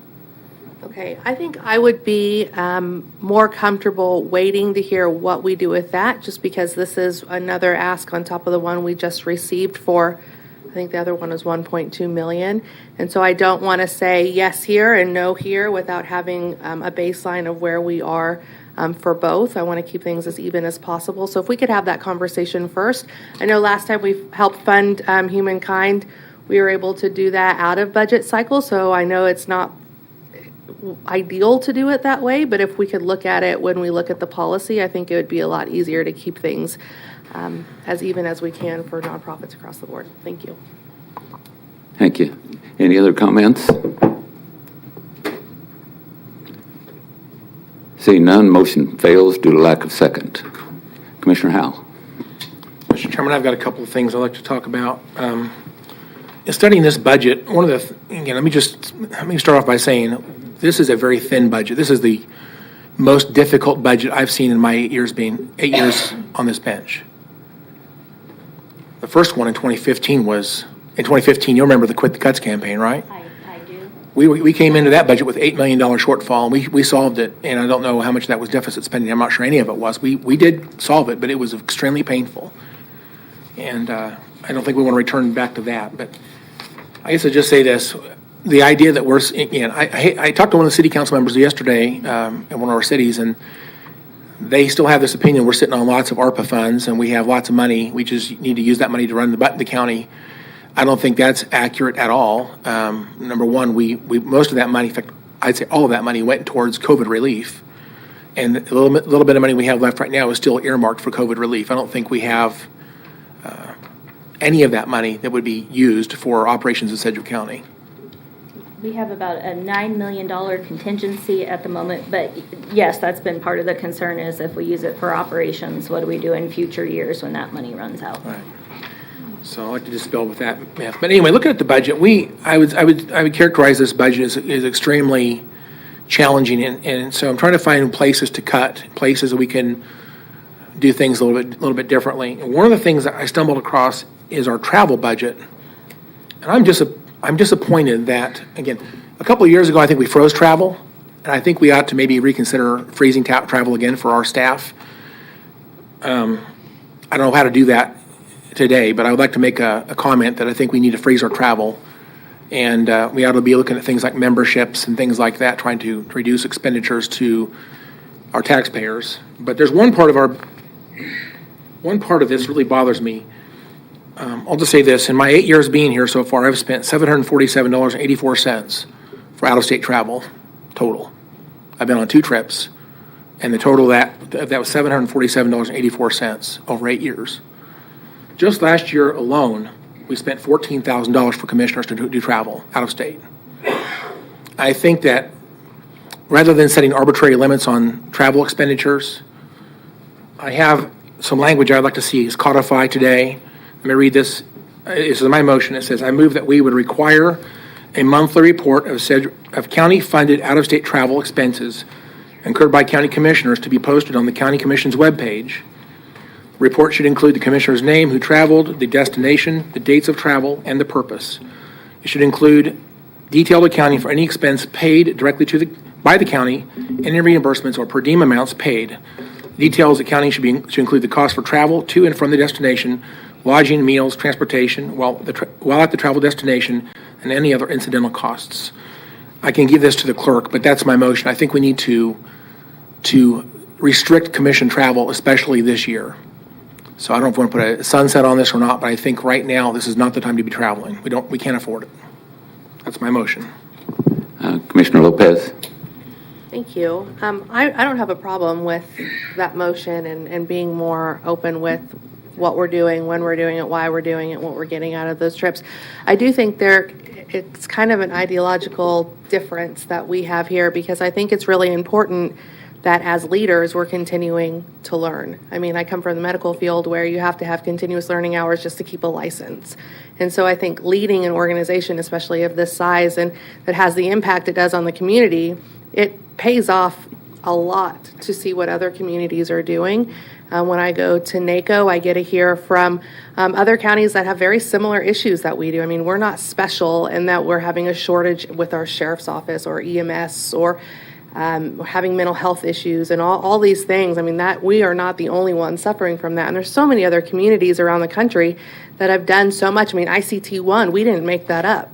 We got that from somewhere else. There's so much that we can learn from other people already doing things that I think cutting us off and removing us from KAC again and NACO and REAP and all these organizations that we benefit so heavy from is just, it doesn't make a whole lot of sense. I'm not saying that next year maybe we shouldn't look into travel just because our deficit is there.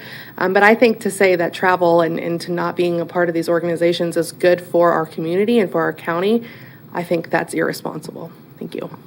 May I respond? Commissioner Meitzer. Commissioner Meitzer. Just to clarify, so your motion really is just to post the expenses. It's not to restrict. Not to restrict.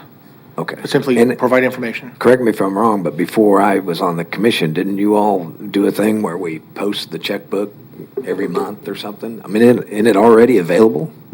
Oh, it's not available? No, Okay. not to that same level that it used to be. Okay. We kind of restricted some of the details after we had our fraud loss. Okay. Well, that's what I thought it was being redundant with what the practice was going on to today anyway, but it's not.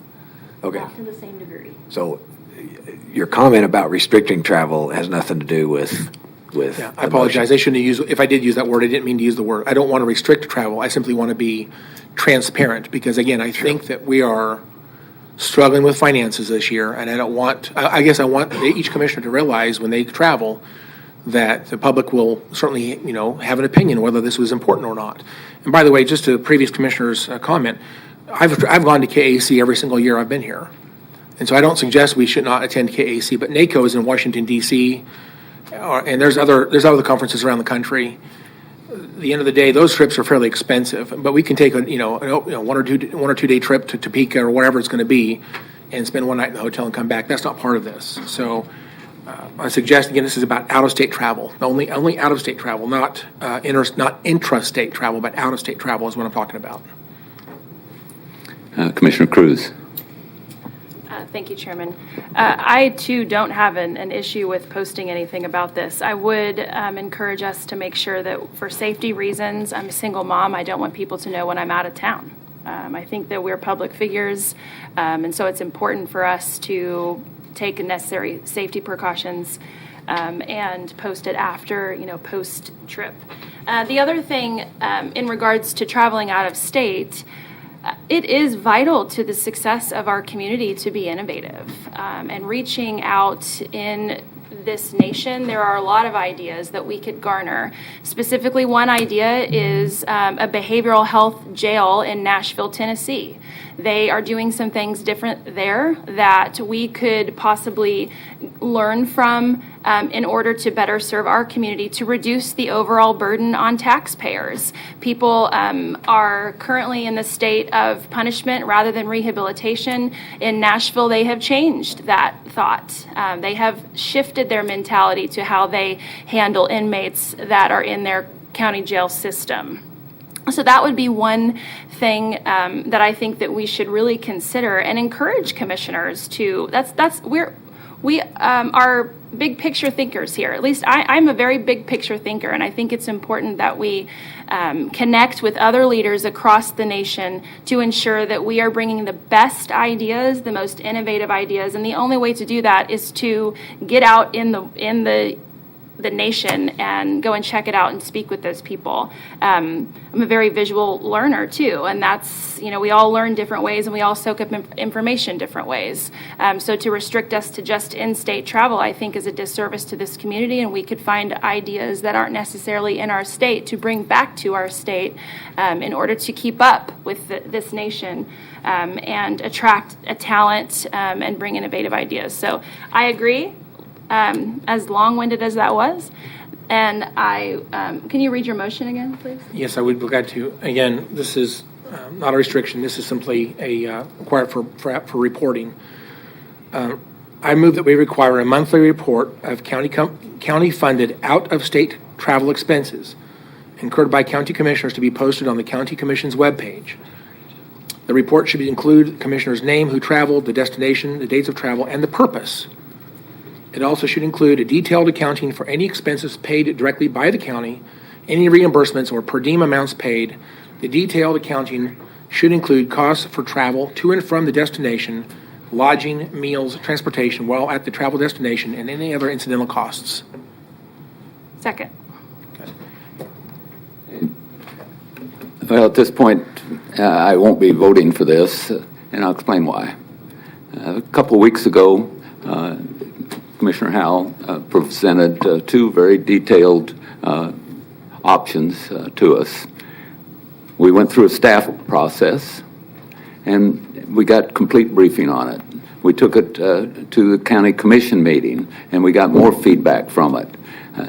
As a result of that feedback, they might still be great ideas. I'm not saying they're not, but we found things that were problematic in trying to do that, even though we'd worked through a process. In this case, I truly hate these gotchas at the last minute where we don't even have a copy of it in front of us to review, to think about it. We don't have time to review it. We're just supposed to make a decision right off the bat. And that's the wrong way to do business. Again, we've been working on this since February. We've been open, transparent every step of the way. Unfortunately, at the last minute, we have people that don't want to be open and transparent. They just want to slap something in front of us, say, let's vote for it because it's good for the community, and let's go forward. That's not the way to do business. And I will not vote for things that I don't have time to review. It's not even in front of me right now. So I will be voting no. Any further discussion? Just a comment. We have a motion and a second. I was sorry to hear it got that far. So, Madam Clerk, call the roll. Commissioner Meitzner? As a point of order, he had a comment. Could he make it? Go ahead, right ahead. Again, I understand traveling to go see some innovative things, and I agree those are important trips. And again, I think as long as the taxpayers understand the importance of that trip, I would encourage the commissioners to do what they need to do. I'm not suggesting this is a restriction. I simply say this is a way for us to consider that the taxpayers have an awareness of what we're doing. It's about transparency. So if it's a good idea, is it not a good idea the next time we have a board meeting that we can have a staff meeting in between now and then bring it back to another meeting? If it's a good idea, it'll pass then in another meeting. Why do we have to adopt it on budget adoption day as a surprise? I guess from my perspective, I've been working on this budget in detail for quite a long time. I did have emergency surgery last week. I was actually not really in my right mind for a couple of days because of the pain meds. I discovered this issue in the last couple of days, and I worked on getting this language together. My experience as a legislative body, which is what we are, is that budget adoption should entertain, if you will, amendments to their budget process. I came from the state legislative branch, and when they adopt a budget, it is typically 8 to 15 hour ordeal. They may have anywhere from 20 to 50 amendments on the budget, and maybe only a few of them will pass, but usually some of them will. And everybody who's on a legislative body has a right to discuss these things in public. Again, so I look back to last week. I didn't know about this a week ago, and I have not had a public open meeting since then to even bring it up. So the idea that I'm going to be able to talk about this with my colleagues, again, there's the Kansas Open Meetings Act law. I can't really do that. I do it in public open meetings. Again, this is not difficult. The language is very simple. It's simply talking about let's just post online what we do. Why is that a bad idea? So, Mr. Chairman, I move my motion. Thank you. Say that again. Say the last. I move my motion. Thank you. Thank you. Commissioner Meitzner. Thank you. This is almost like an off-agenda item, and it's about a policy. It's really not. I don't have, under the amount, it says 0. So we're under the budget. But this is a policy about travel, and I'm okay with being transparent, but I hope we don't. I hope you don't have more policies. If you do, then we need to do them as off-agenda item from my perspective, because this has no impact on the budget. So this is, but I'll support it if you're calling the roll. I'll say aye reluctantly, because I respect exactly what Chairman has said about surprising policies at a meeting without an off-agenda item. When it's not a budget. It says 0 right there. With all due respect, this does have an impact on the budget and how we spend money. And to codify the way we operate that has impact on the budget, I think is relevant. So this is very normal. This is almost like a proviso in the state. You simply codify a policy during the budget that has impact on the budget. So that's all this is. Thank you. Thank you again, Chairman. Commissioner Lopez. Thank you. And I guess I wasn't quite fully aware of everything that you were talking about and what your motion is when I made my earlier comments, because I thought you were trying to restrict travel for next year, which then would be a budgetary issue. But this policy, if we're just going to be posting what we're doing, has no impact to next year's budget. So I would agree that this might not be the best time to have this conversation for a policy. And because this is the very first time I've heard of it, in fact, I thought that it was more than it was until just now. I would agree with Chairman Dennis and say that we should look at this just like we would with any other policy before we adopt it, and not morning of trying to pass it. So I'm going to refrain from voting yes today and hope that we can look at this a little bit more in detail later on. Thank you. Thank you. Well, if we use the way the legislature does business as our model, why, we're in trouble. Again, I like our normal process of bringing things before the board. I move that we defer this for 2 weeks, staff it, and bring it back on the future agenda. Second. We have a motion and a second. Any discussion? Seeing none, Madam Clerk, call the roll. Commissioner Meitzner. Aye. Commissioner Cruz. Aye. Commissioner Howell. Aye. Commissioner Lopez. Aye. Chairman Dennis. Aye.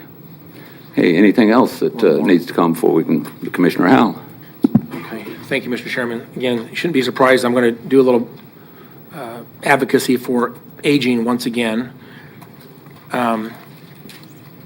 This budget has a record low mill levy equivalent for the aging mill levy supported programs. It is down now to 0.371 mil equivalent. And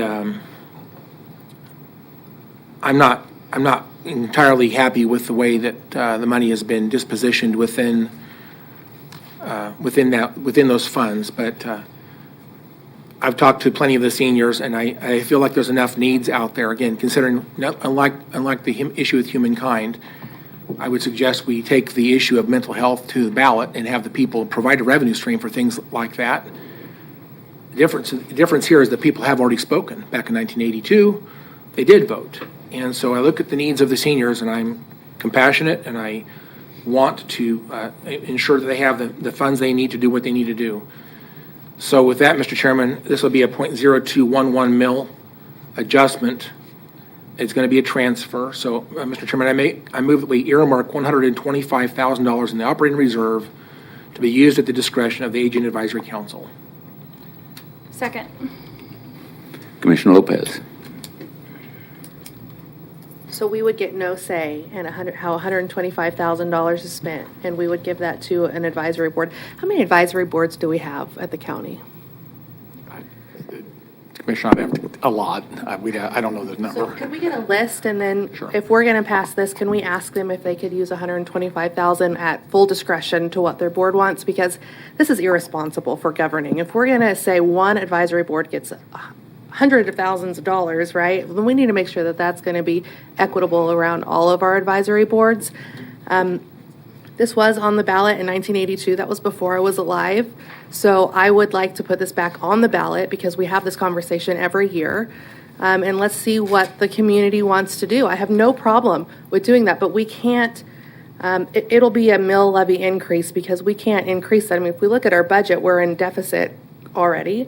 So how are we going to increase this now unless we raise the mill levy? So I would be perfectly fine with putting this back on the ballot and seeing what people today, how they would vote on that, because again, I didn't get a say in that in 1982. I wasn't born. I definitely couldn't vote at that time. So, but I don't think it's responsible to give $125,000 to one advisory board and then let them have full discretion on how they spend that. Thank you. Thank you. Commissioner Meitzner? Yes. This $125,000, I say this is what you want to kind of shore up the difference with the mill levy that's reduced. Is that's how you got to the $125,000? Mr. Chairman, so again, talking to the seniors over there, some of the programming needs they have in mind, this is the reasonable number that gets them the things they feel like they need this year. This would increase their mill levy from 0.371 to 0.392. Which is what? Which is still a very low number compared to their history. Is that like last year's? Was that last year's number? No, I don't have last year's in front of me. Okay, that's all right. I just wanted to see where you got the 125 number from. If it correlates to the mill, that kind of makes sense. But I'm hoping that you're going to amend your motion to say that upon approval by the county commission, not just giving them a check and say go buy stuff. Let me respond, please, Mr. Chairman. Go ahead. Again, it goes without saying, and again, I will be glad to clarify. So it goes without saying, though, that their recommendations have to be codified, or should say appropriated by the county commission. So their ideas will have to come through us. But here's what I don't want to happen. I don't want the aging advisory, I don't want the aging staff to determine the use of this funds. I want the aging advisory council to figure out the best use of these funds and bring those ideas to the commission for us to appropriate, hopefully according to their ideas, or we can change it however we ever feel is necessary. But the reality is they need to have some ability to steer some funds, and right now they don't seem to have that ability. So again, we are the final authority in every appropriation. So again, I'm glad we can clarify that truth. I didn't mean to insinuate we're simply going to hand them a check for $125,000. That's not at all what I meant. I do want to see them have some authority to determine the best use of those funds and bring that to us for adoption. Thank you, Chairman. Thank you. Commissioner Cruz? Thank you, Chairman. I think it's important that we all recognize we have appointments made to this board. We entrust citizens that we appoint to these boards to make these decisions, and I trust my appointments to this board. Seniors in our community are living on a fixed income. With rising inflation rates, the need is overwhelming for seniors in this community. And as someone who frequents senior centers, I see it firsthand exactly the needs of those living on a fixed income, and that is the reason why I'm supporting this, because we need to do a lot more. I do think that instead of just throwing the same question back on the ballot that we have been talking about for seniors, I would like for us to consider a possible resolution in the future related to Douglas County's mental health fund that passed overwhelmingly in 2018. We do have the ability to do that. Do I think right now is the time? Probably not. But in a future year, we should consider those kinds of things that are healthcare included, but not limited to local health departments, city county hospitals, city county nursing homes, preventative healthcare centers, including immunizations, prenatal care, and the postponement of entry into the nursing home by home health care services, mental health care services, indigent health care, physician and health care, recruitment, health education, the list goes on. We have also talked about potentially doing a MAPS program like the Oklahoma City model that just passed by 75% in Oklahoma City. Now, that would take legislative change, and that is imposing a tax on folks. So we'd have to have a lot of communication around that. But when you see assets start to develop in your community, like the Interest Bank Arena, people start to see the fruits of their labor. This is also cash-funded projects. You know, we wait until the money is in the bank so we don't have to bond those kinds of things. This is a much larger discussion, obviously, than what the motion on the table is, but these are conversations that we should have. So not only having a ballot measure for seniors, but having a ballot measure for mental health, having a ballot measure for community projects like a new performing arts center. These are the things that we need to be talking about in a real way, because our community is suffering in a lot of areas, and we see across the country, this is another one of those travel ideas, is to see what other communities have done and then bring that to here and fit it to Sedgwick County and fit it to our legislative process and the structural way in which we could get something on a ballot.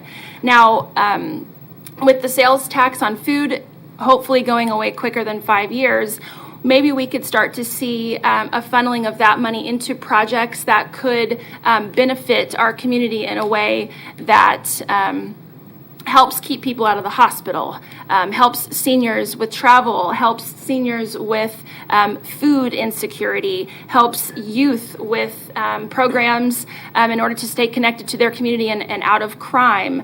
Again, it's a much larger conversation, but when it comes to seniors, I think it's important that we pay attention to a generation that has been forgotten. And I will not do that, and that is why I'm supporting this motion today. Thank you. Commissioner Lopez. So I'm a little frustrated by this one, and let me explain why. Chairman Dennis has said before a couple of times that we work on this budget since February.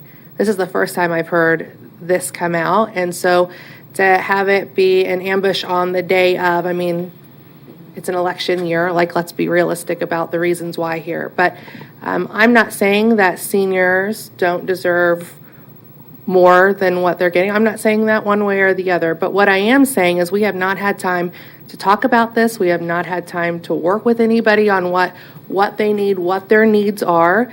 Our aging board is something that comes up quite often because there's frustration there by some commissioners because it does lean really heavy with senior centers.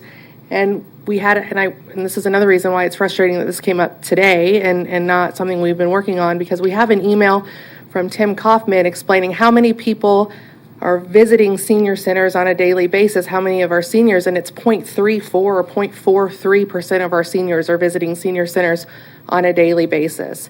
And so if we're looking at senior needs, there's so many senior needs out there that we need to not be focused just on the one area. And I do worry that if our aging board has the authority, then that could go directly to that and not necessarily what all of our seniors are needing. We do have a lot of needs in this community that we could do better at, I'm sure. And so I would just like to see this conversation not be brought up today on budget day, and something that if we really want to be serious about doing more for seniors, then we need to have that conversation throughout the budget process and not just this coming today. Thank you. Couple things, and we've got a couple others, but I haven't spoken yet on it. Once again, I'm back to my original premise that we suddenly have something before us immediately. And in addition, it looks like we're trying to cut out the staff from any kind of decision on this. We're going to rubber stamp anything that happens with one of our different appointed advisory boards. And remember, they're advisory boards. So I'm a little dismayed at the direction. We're putting over $14 million into senior services a year, over $14 million. So now we're talking about $125,000, going to be some kind of a Band-Aid someplace, I guess. We've heard over and over again about some kind of a vote that was taking place years and years ago before I ever lived here in this county. And I've thrown the gauntlet down and asked the people that keep bringing this up, put it on the ballot again. If you want it, right now, it's that vote that was taken years and years ago was an advisory vote. It wasn't anything that mandates that we do anything. You could have 0 mills, and well, you could probably have 0.1 mil. You'd probably have to have something in there to comply with whatever that advisory was.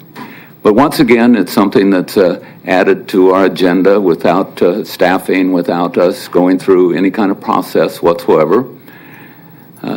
So I'll let Commissioner Cruz and Commissioner House speak on it again because they've got their lights on at this point in time. But I'm going to make a substitute motion, and I might as well make it and they can speak to it. I'm going to make a substitute motion that we take this exactly the way we take every task that comes before us. We staff it, we bring it to a staff meeting, and we bring it to a future board meeting. I'm not saying that I'm against the idea, but I'm saying let's do it the right way and not knee-jerk react to this. So I make the motion that we defer this until it can be staffed and brought back to the commission. Second. We have a motion and a second. Commissioner Cruz, do you have comments? Yeah, thank you, Chairman. You know, I have supported seniors since I stepped foot on this bench. To insinuate things otherwise, I think is disheartening.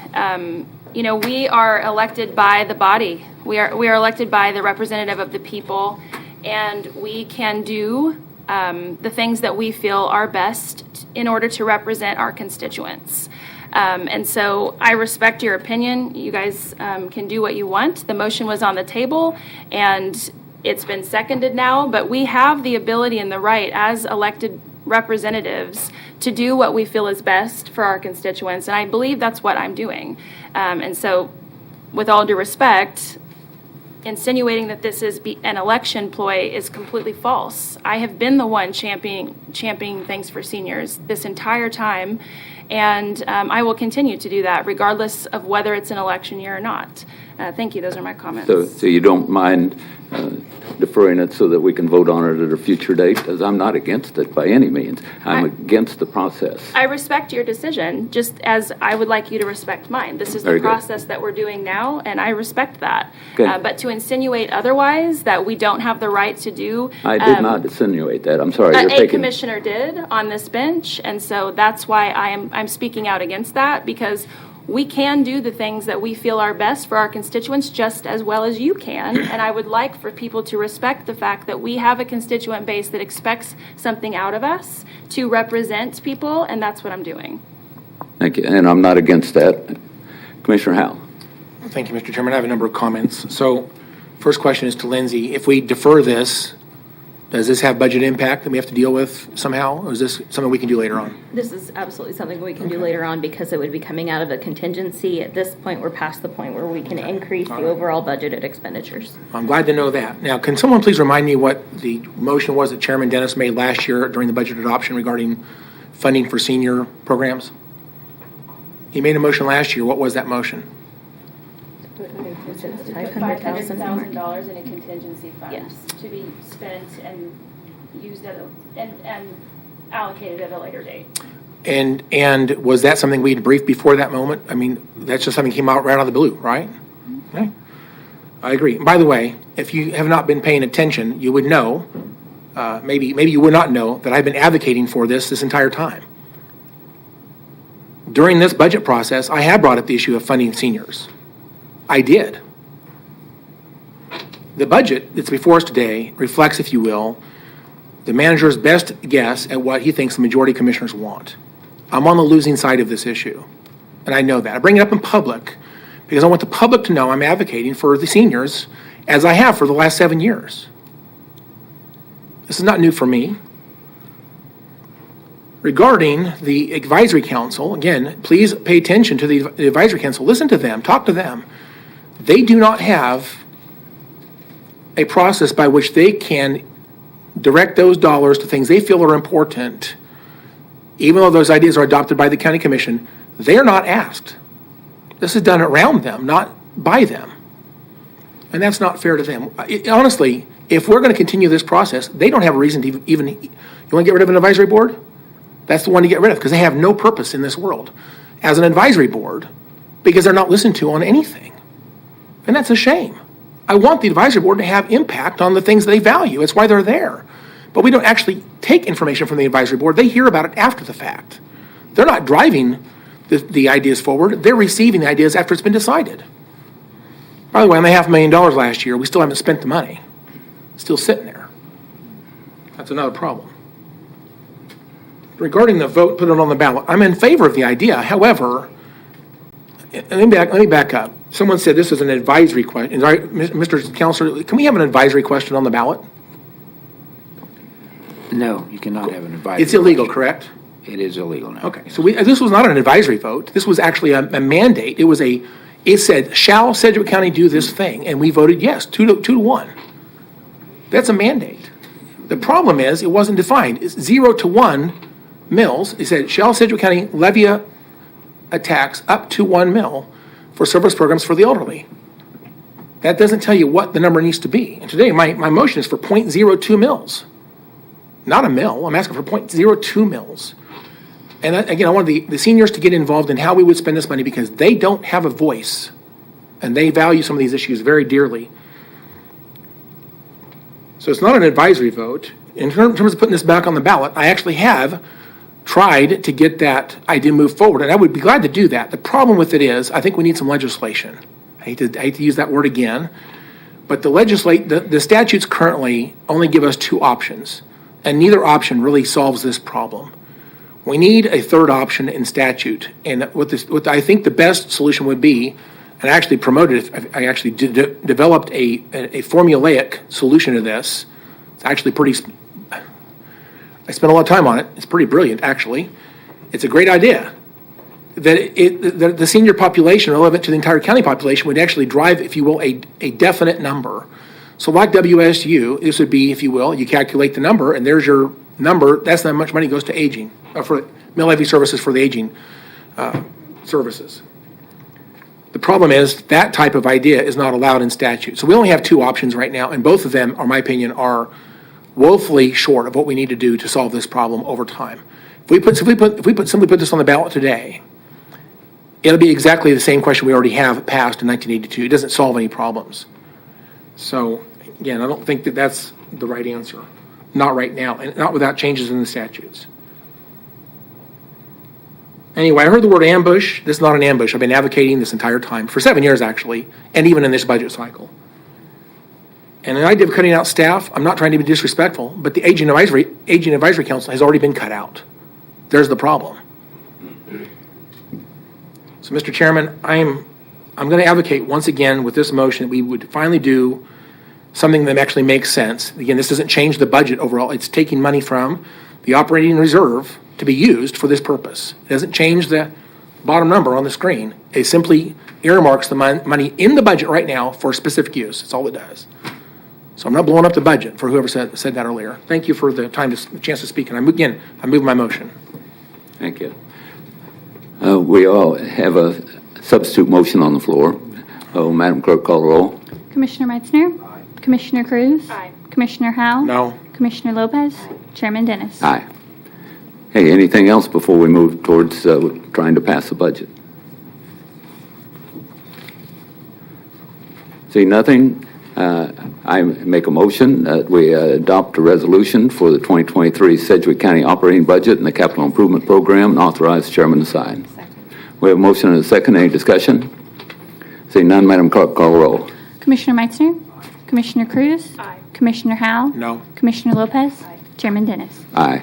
We have a budget, and it is now, I'm going to look at a clock that's accurate, 11:27. Be back here at 11:35. We're in recess.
Could everyone please take their seats?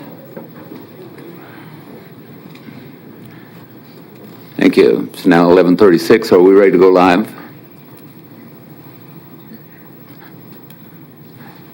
Well, welcome back. We're going to resume our meeting of the Sedgwick County Commission for August the 24th. Madam Clerk, next item, please. Item E, report of the Board of Bids and Contracts regular meeting on August 18th, 2022. Good morning. Good morning. Britt Rosencutter. On behalf of the Purchasing Department, the regular meeting of the Boards of Bids and Contracts on August 18th, 2022 resulted in 2 items that we are seeking your approval. The first is Transportation Program Services for Aging. Recommend to accept the proposal from Marahani McCurtis DBA Trust Transportation LLC at the rates listed above and establish contract pricing through December 31st, 2022 with 3 one-year options to renew. The second is Temporary Nursing Services for the Health Department. Recommend to accept the pricing from Trifacta Incorporated based on the State of Kansas Contract ID 55000K, good through October 31st, 2024, with 2 3-year options to renew. I'll be happy to answer any questions you may have, and I ask that you recommend both items. Thank you. Any questions, Commissioners? Seeing no questions, I move that we approve the recommendations of the Board of Bids and Contracts. We have a motion and a second. Any discussion? Seeing none, Madam Clerk, call the roll. Commissioner Meitzner. Aye. Commissioner Cruz. Aye. Commissioner Howell. Aye. Commissioner Lopez. Aye. Chairman Dennis. Aye. Next item, please. Consent agenda. Mr. Stoltz. Good morning again, Chairman and Commission. Tom Stoltz, County Manager's Office. I recommend approval of consent items F through L this morning. I'll bring your attention to item J. That is a personnel policy that we actually talked about last week. We have put that back on the agenda as instructed this week. We have taken out the paragraph regarding elected official pay, and we'll handle that as a separate policy, and I'll have that back to you in September.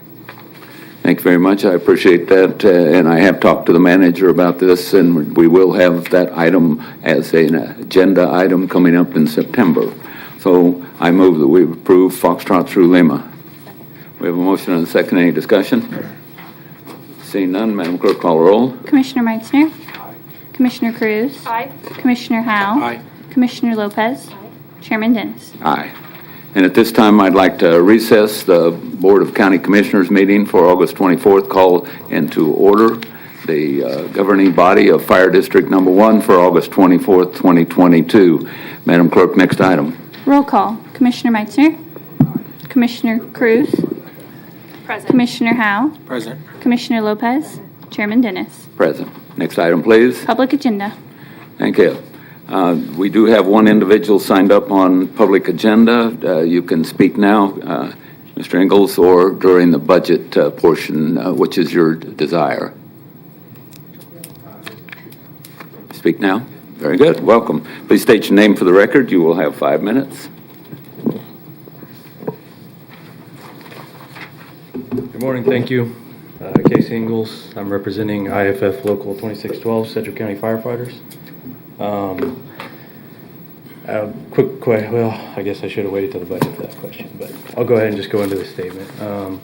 First off, I just wanted to thank commissioners since the last time I was up here. We've been able to meet with a few commissioners, Commissioner Howell, Commissioner Cruz, Commissioner Lopez. We were going to meet, but but I appreciate everybody's responses and everybody's work. There's been a lot of hard work put in over the last few weeks, so we do appreciate that. I just want to talk about today the importance of the wages that that have been brought up in the past and moving forward.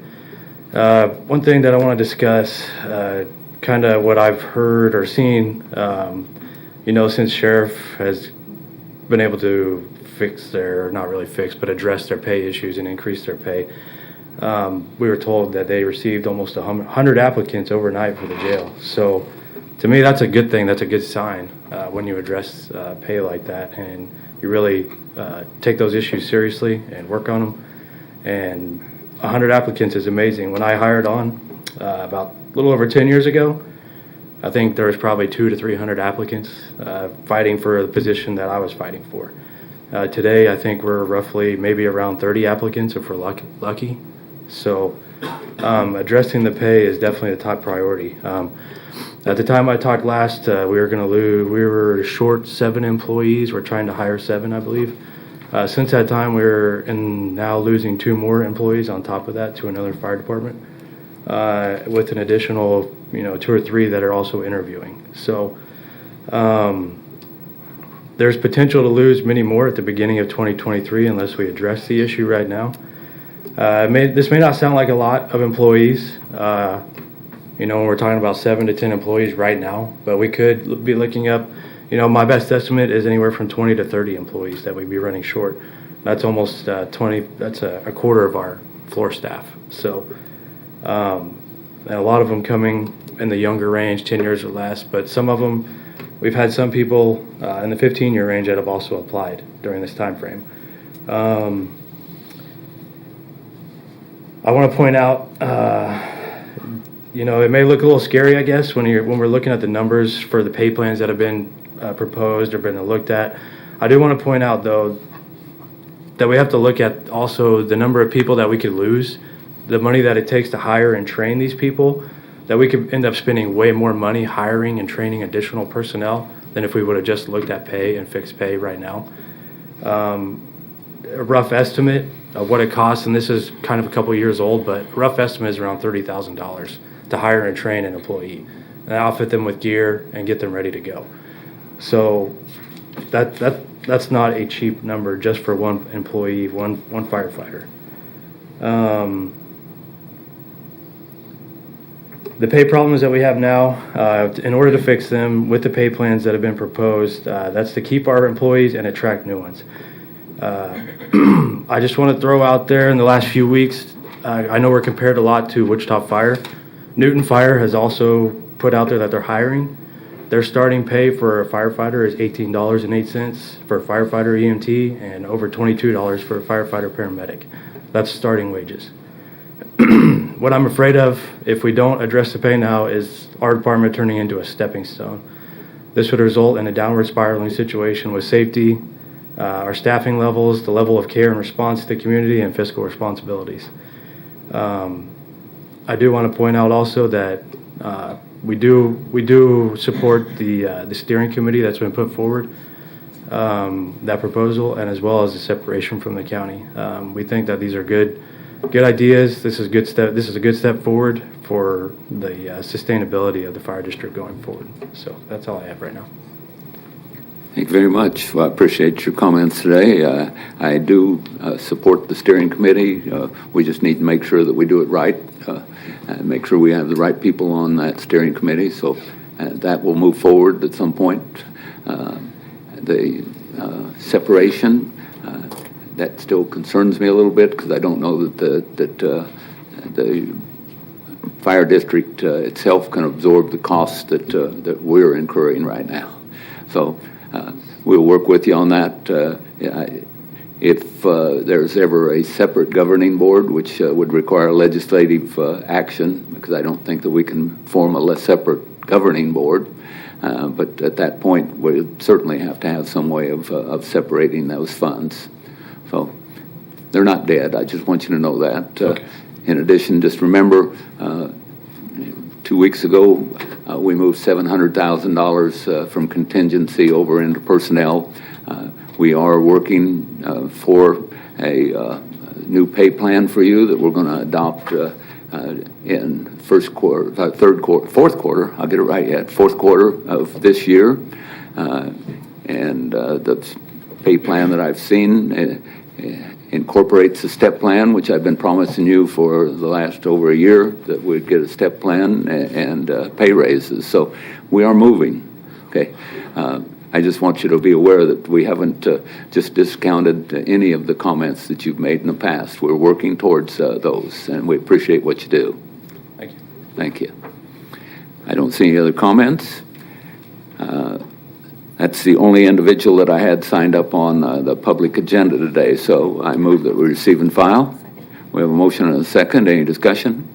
Seeing none, Madam Clerk, call the roll. Commissioner Meitzner. Commissioner Cruz. Aye. Commissioner Howell. Aye. Commissioner Lopez. Aye. Chairman Dennis. Aye. Next item, please. Oh, I'm sorry. Commissioner Howell, do you have something? Yeah, just point of order, again, back on the public hearing discussion. We have to open and close the public hearing. Did we do that? We're not to that point. Okay, so we're going to have a public hearing still. Okay. Yes. All right, thank you so much. I was just confused on that. Appreciate it. Yeah, no problem. Okay, Madam Clerk, next item, please. Consideration of minutes. Item A, special fire meeting minutes of August 3rd, 2022. Commissioners, everyone's had an opportunity to view the minutes from August the 3rd. Move to approve. Second. We have a motion and a second. Any discussion? Seeing none, Madam Clerk, call roll. Commissioner Meitzner. Aye. Commissioner Cruz. Aye. Commissioner Howell. Aye. Commissioner Lopez. Chairman Dennis. Aye. Next item, please. New business. Item B, public hearing regarding the 2023 Fire District 1 budget and proposing property tax levy in excess of the revenue neutral rate and adoption of the revenue neutral rate resolution. Manager Stoltz. Thank you, Chairman. Commission, this morning is the final public hearing on the 2023 recommended budget for Fire District Number 1 and the first and only required hearing on the recommended budget's proposed estimated tax rate, which exceeds the revenue neutral rate provided by the county clerk. It totals $23,472,045. This budget will be supported with a property tax levy of $19,610,712, which will require a mill levy of approximately 17.889 mills based on the estimated assessed valuation and subject to technical adjustments. As a reminder, the revenue neutral rate is 16.853 mills. I recommend you open the public hearing on the budget and the revenue neutral rate, receive comments and close the public hearing once it is over, receive and file the public comments, and then approve the resolution to levy a property tax rate exceeding the revenue neutral rate. Thank you, Mr. Manager. I appreciate it. At this time, I'd like to open the public hearing and receive public comment for anyone that wants to speak on the budget and the revenue neutral rate. I'm sorry. Mr. Engel, Firefighter Ingalls.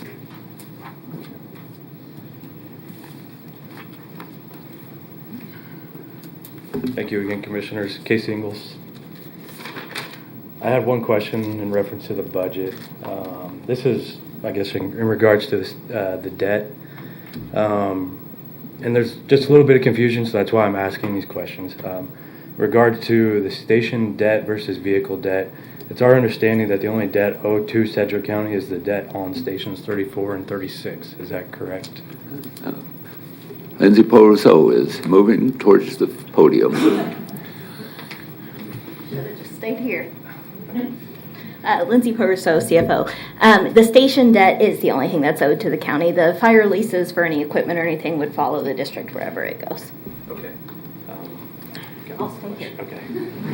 I guess my next question would be, is there a plan in the budget for 2023 to pay off the stations or the vehicle debt, or a combination of both, or all of it, or just one or the other? And what is the cost incurred with paying off the stations? I think Commissioner Howell wants to answer that. Thank you, Mr. Chairman. Just to be in full disclosure here, I have two motions. One of them is going to deal with adjustment in the pay plan, and the other one's going to be a motion to transfer $2.731 million from the fire district contingency to the operating budget to pay off the remaining balance owed by the fire district for the station remodel and relocation charges. So I do have those motions prepared, and when we get to the budget portion of today's discussion, I will be making those motions. Okay. Okay. Thank you. Thank you. Anything else? No, thank you. All right, very good. Thank you. Hey, anyone else wish to speak on public comments today? Seeing no one, I want to close the public hearing on the fire department budget. Move to receive and file public comment. We have a motion and a second. Any discussion? Seeing none, Madam Clerk, call the roll. Commissioner Meitzner. Aye. Commissioner Cruz. Aye. Commissioner Howell. Aye. Commissioner Lopez. Aye. Chairman Dennis. Aye. And Commissioner Howell, do you have questions before we make a motion, or? No, I think, again, if we're going to do this in two steps, we're going to adopt the R&R resolution, and then we're going to adopt the budget. So I'm ready to go ahead and do that next step right now. Very good. Then I move that we adopt the resolution to levy a property tax rate exceeding the revenue neutral rate. We have a motion and a second. Any discussion? Seeing none, Madam Clerk, call the roll. Commissioner Meitzner. Commissioner Cruz. Commissioner Howell. Aye. Commissioner Lopez. Chairman Dennis. Aye. Next item, please. Item C, adoption of the 2023 Sedgwick County Fire District 1 budget. Manager Stoltz. Good morning again, Chairman and Commission. The 2023 recommended Fire District 1 operating budget totals $23,472,045. This budget will be supported with the property tax levy of $19,610,712, which will require a mill levy of approximately 17.889 mills based on the estimated assessed valuation and subject to technical adjustments. The public was invited to participate in 2 public hearings and comments on the online forum at www.sedgwickcounty.org. I recommend you adopt the resolution for the 2023 Fire District 1 operating budget. Thank you. I appreciate it. And Lindsay, I have a question for you. Commissioner Howell read one possible motion on an amount to pay off the debt. Does that pay off the full debt? It does not. It does not. And it's just a little over $3 million, although I will tell you I'm working with our accountants to really refine that figure so that we can give some good assurance that that is truly accurate based on what was originally structured and then how it would pay out if we exclude interest and all of those things. Very good. I'll turn it over to Commissioner Howell, and you can discuss that one first, if you please. Absolutely. Thank you. Chance to speak, Mr. Chairman. Again, let me just say I am aware that to stay under the last update budgetary numbers that we've already adopted under the R&R resolution, we can't pay off all of the debt with the 2023 budget, but there's some money left over in the 2022 budget, which I think is very likely to be enough to pay off the rest of the station debt. So we'll have to take a look at that, but I would expect between now and the end of this year, I would like to see a resolution come up before us with any remaining funds in 2022 for us to consider paying off the remainder of the station debt. It'll be around $200,000 or $300,000 roughly. So I'd like to talk a little bit about overarching vision for the fire district. So I did develop a couple of resolutions. I presented these as well as a pay plan to the commissioners 8 days ago. I was actually in the hospital on Monday, but on Tuesday morning I did find a way to get to the staff meeting, and I did present this to the commissioners. I did my very best. I hope it was clear and understandable at that point. But the commissioners, I think, were provided a link to some Excel spreadsheets that would show what I'm going to be talking about today.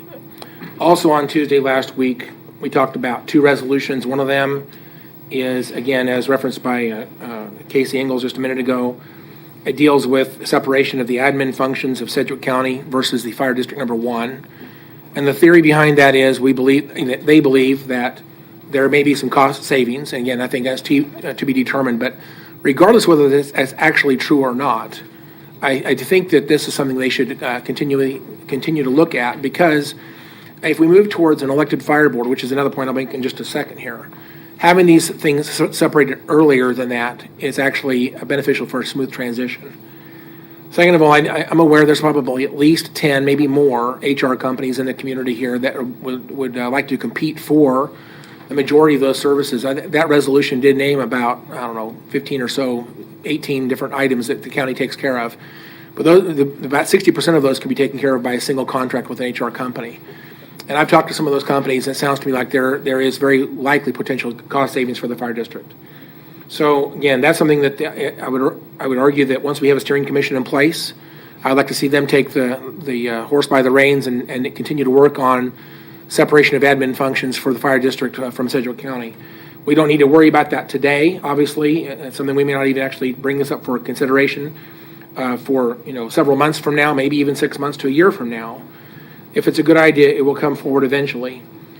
The second part of that is the creation of the steering commission, which again Casey Ingalls did talk about just a moment ago, and I'm glad to hear that the fire district does support that idea. Again, this gives a voice to people who are in the district that pay district taxes, who are serviced by the district. It's interesting that all 5 county commissioners, as we sit here today, none of us are in the fire district and pay fire district taxes. And the constitutional principle of taxation without representation is a very big idea. And I think that looking back in the history of Sedgwick County commissioners, the vast majority of commissioners have never lived in the fire district. Tim Norton did, But you look back, go back in time, very few commissioners have ever lived in the fire district. So the idea that we would move towards a elected fire board is something we have to do with legislation this next session, and I will be very vigorously working on that solution. So those are some things in play. They can't really deal with any of those today. The steering commission, I think, is the most mature. I expect that might come before the commission here for adoption, potentially here in 3 or 4, maybe 5 weeks from today. Okay, so my actual motions today deal with a couple of issues. Number one, I do want to get rid of the station debt for a couple of reasons. Number one, you can't restructure the fire district with debt. The debt is owed by the whatever taxing authority incurred that debt. They have to pay that debt off before any type of restructuring can happen. It's actually a legal barrier to restructuring. So when I go to Topeka in January and ask for elected fire board, I'd like to have this issue out of our, I should say, this discussion point should be remedied by that point. And so with that, it also saves about, I believe, roughly 3% interest that we currently charge for bonds on these buildings. And considering the fact that the fire district does have ending balance sufficient to pay off their debt today, Mr. Chairman, I would make a motion that we move, I move that we transfer $2,731,386 from the fire district contingency to the fire district operating budget to pay off the remaining balance owed by the fire district for the station relocation and remodels. And that's my motion. Thank you. Commissioner Cruz? I just have a quick clarifying question from Lindsay. What does this do to the overall financial forecast of the fire district? It would reduce, it would increase your operating deficit in the outer years. We had some, I'm going to give you some numbers that include the pay adjustment also that I think will be discussed. So what we would see is in 2023, we would have an operating deficit expected of $4.5 million. And then we would be able to back out $397,000 worth of costs. In the next 4 years following that, I'm assuming that the fire district stayed the fire district and not an independently elected board. So in 2024, we would have an operating deficit of $81,000. In 2025, an operating deficit of $280,000. In 2026, an operating deficit of $364,000. And in 2027, an operating deficit of $404,000. Now, of course, that assumes moderated assessed value, which, depending on what happens with the fire district and growth in the fire district, could change. But that's what we're sitting at. In terms of fund balance, that would leave us with $2.3 million in fund balance by the end of 2027. Okay, so what do we save by doing this? The net would be about $200,000 per year to allow compensation to occur. It also would make a separation from the county much simpler because that would be paid off. It wouldn't be something that we would have to figure out for them to repay us when they become an independent entity. So how can we operate next year with a $4.5 million operating deficit? You eat into that fund balance. Okay. So while I have mentioned this a couple of times, and when I met with the firefighters in Riverside a couple of weeks ago, being a county commissioner and a Board of Health member and a fire district member, there are certain aspects of this job that get more attention than others. And I will gladly, well, not gladly, I will admit that because of all of the other duties that come with being a commissioner, sometimes the fire district doesn't get the attention it deserves from my chair. And for that I apologize, because I do think that they are just as important. I'm speaking right to you guys. You're just as important as every other aspect of our county. So in order for us, even though these numbers kind of seem scary, a $4 million operating deficit next year, I do believe that in order to make in order to have an elected body that is solely paying attention to the fire district with no other distractions, I think you have to make some bold moves. And I do believe that this could be one of those moves that helps us get to a place where the fire district has an elected representation that can certainly and solely focus on their efforts. And for that reason, I will be seconding this motion because I believe that in order for us to fully pay attention and have 100% efforts for the fire district, I believe that's what we have to do. So I will be seconding this motion. Thank you. Commissioner Lopez? Thank you. I'm not opposed to paying this off sooner than later, but my background is not in finance. And so I would like to hear from the experts on what you think would be the best route to get this paid off as quickly as possible with the least amount of damage that could be done to the next year's budget and outer years beyond that.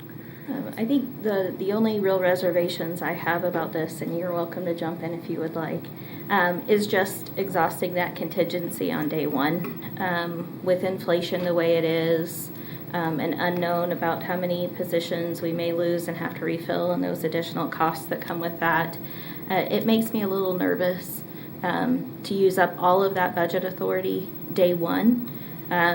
If we wanted to try and look at it in quarterly installments just to make sure that there's funding there and it's not going to negatively impact the operations by virtue of just making that payment January 1st, that would be something that I think would be an option, but you are the board.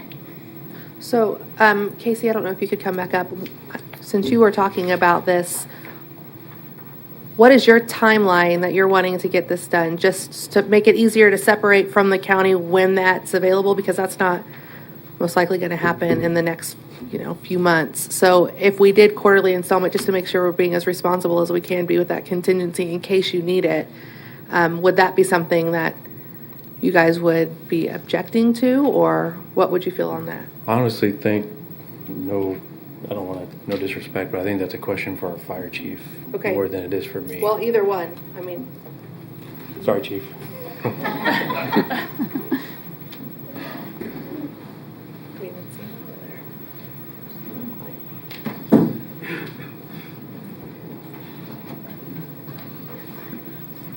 Afternoon, Chief. Sorry about that. Thank you for coming up. Good morning, Commissioners. Doug Williams, Fire Chief. I think the comment Lindsay made makes sense, that gives us an opportunity not to unload the whole wagon the first day of the year. I think to make an effort and target that and for us to manage in a manner that would pay that off, I think would be appropriate. But I do think she makes a very good comment that to pay it off in quarters or whatnot so that we don't get at the end of the year and have a problem that we didn't foresee and then have to back up and have to readopt a budget and go through that process. I wouldn't want to have to do that. So I do believe that her comment would be very adequate to look at it in that format. Okay, then I would make a substitute motion that we reevaluate this every quarter and try to have it paid off by the end of next year. I'll second that motion. I'm going to support when we put on our legislative agenda to come up with a separate fire board. So I want to make sure we may have to speed that up a little bit depending on what the legislative session holds for us. But based on what the legislative session holds, we may have to delay. It's going to take a while to pass that. It's going to take a while to get on the ballot. So I think it may be more appropriate to be able to spread this out over a longer period of time because it's not going to happen immediately. But I don't want to put the fire district in jeopardy. Let me see if Commissioner Cruz has some to add to that. Commissioner Cruz? I think ultimately our goal is to have representation of our fire district. And I do believe in compromise. I think that's one way that we get things done around here.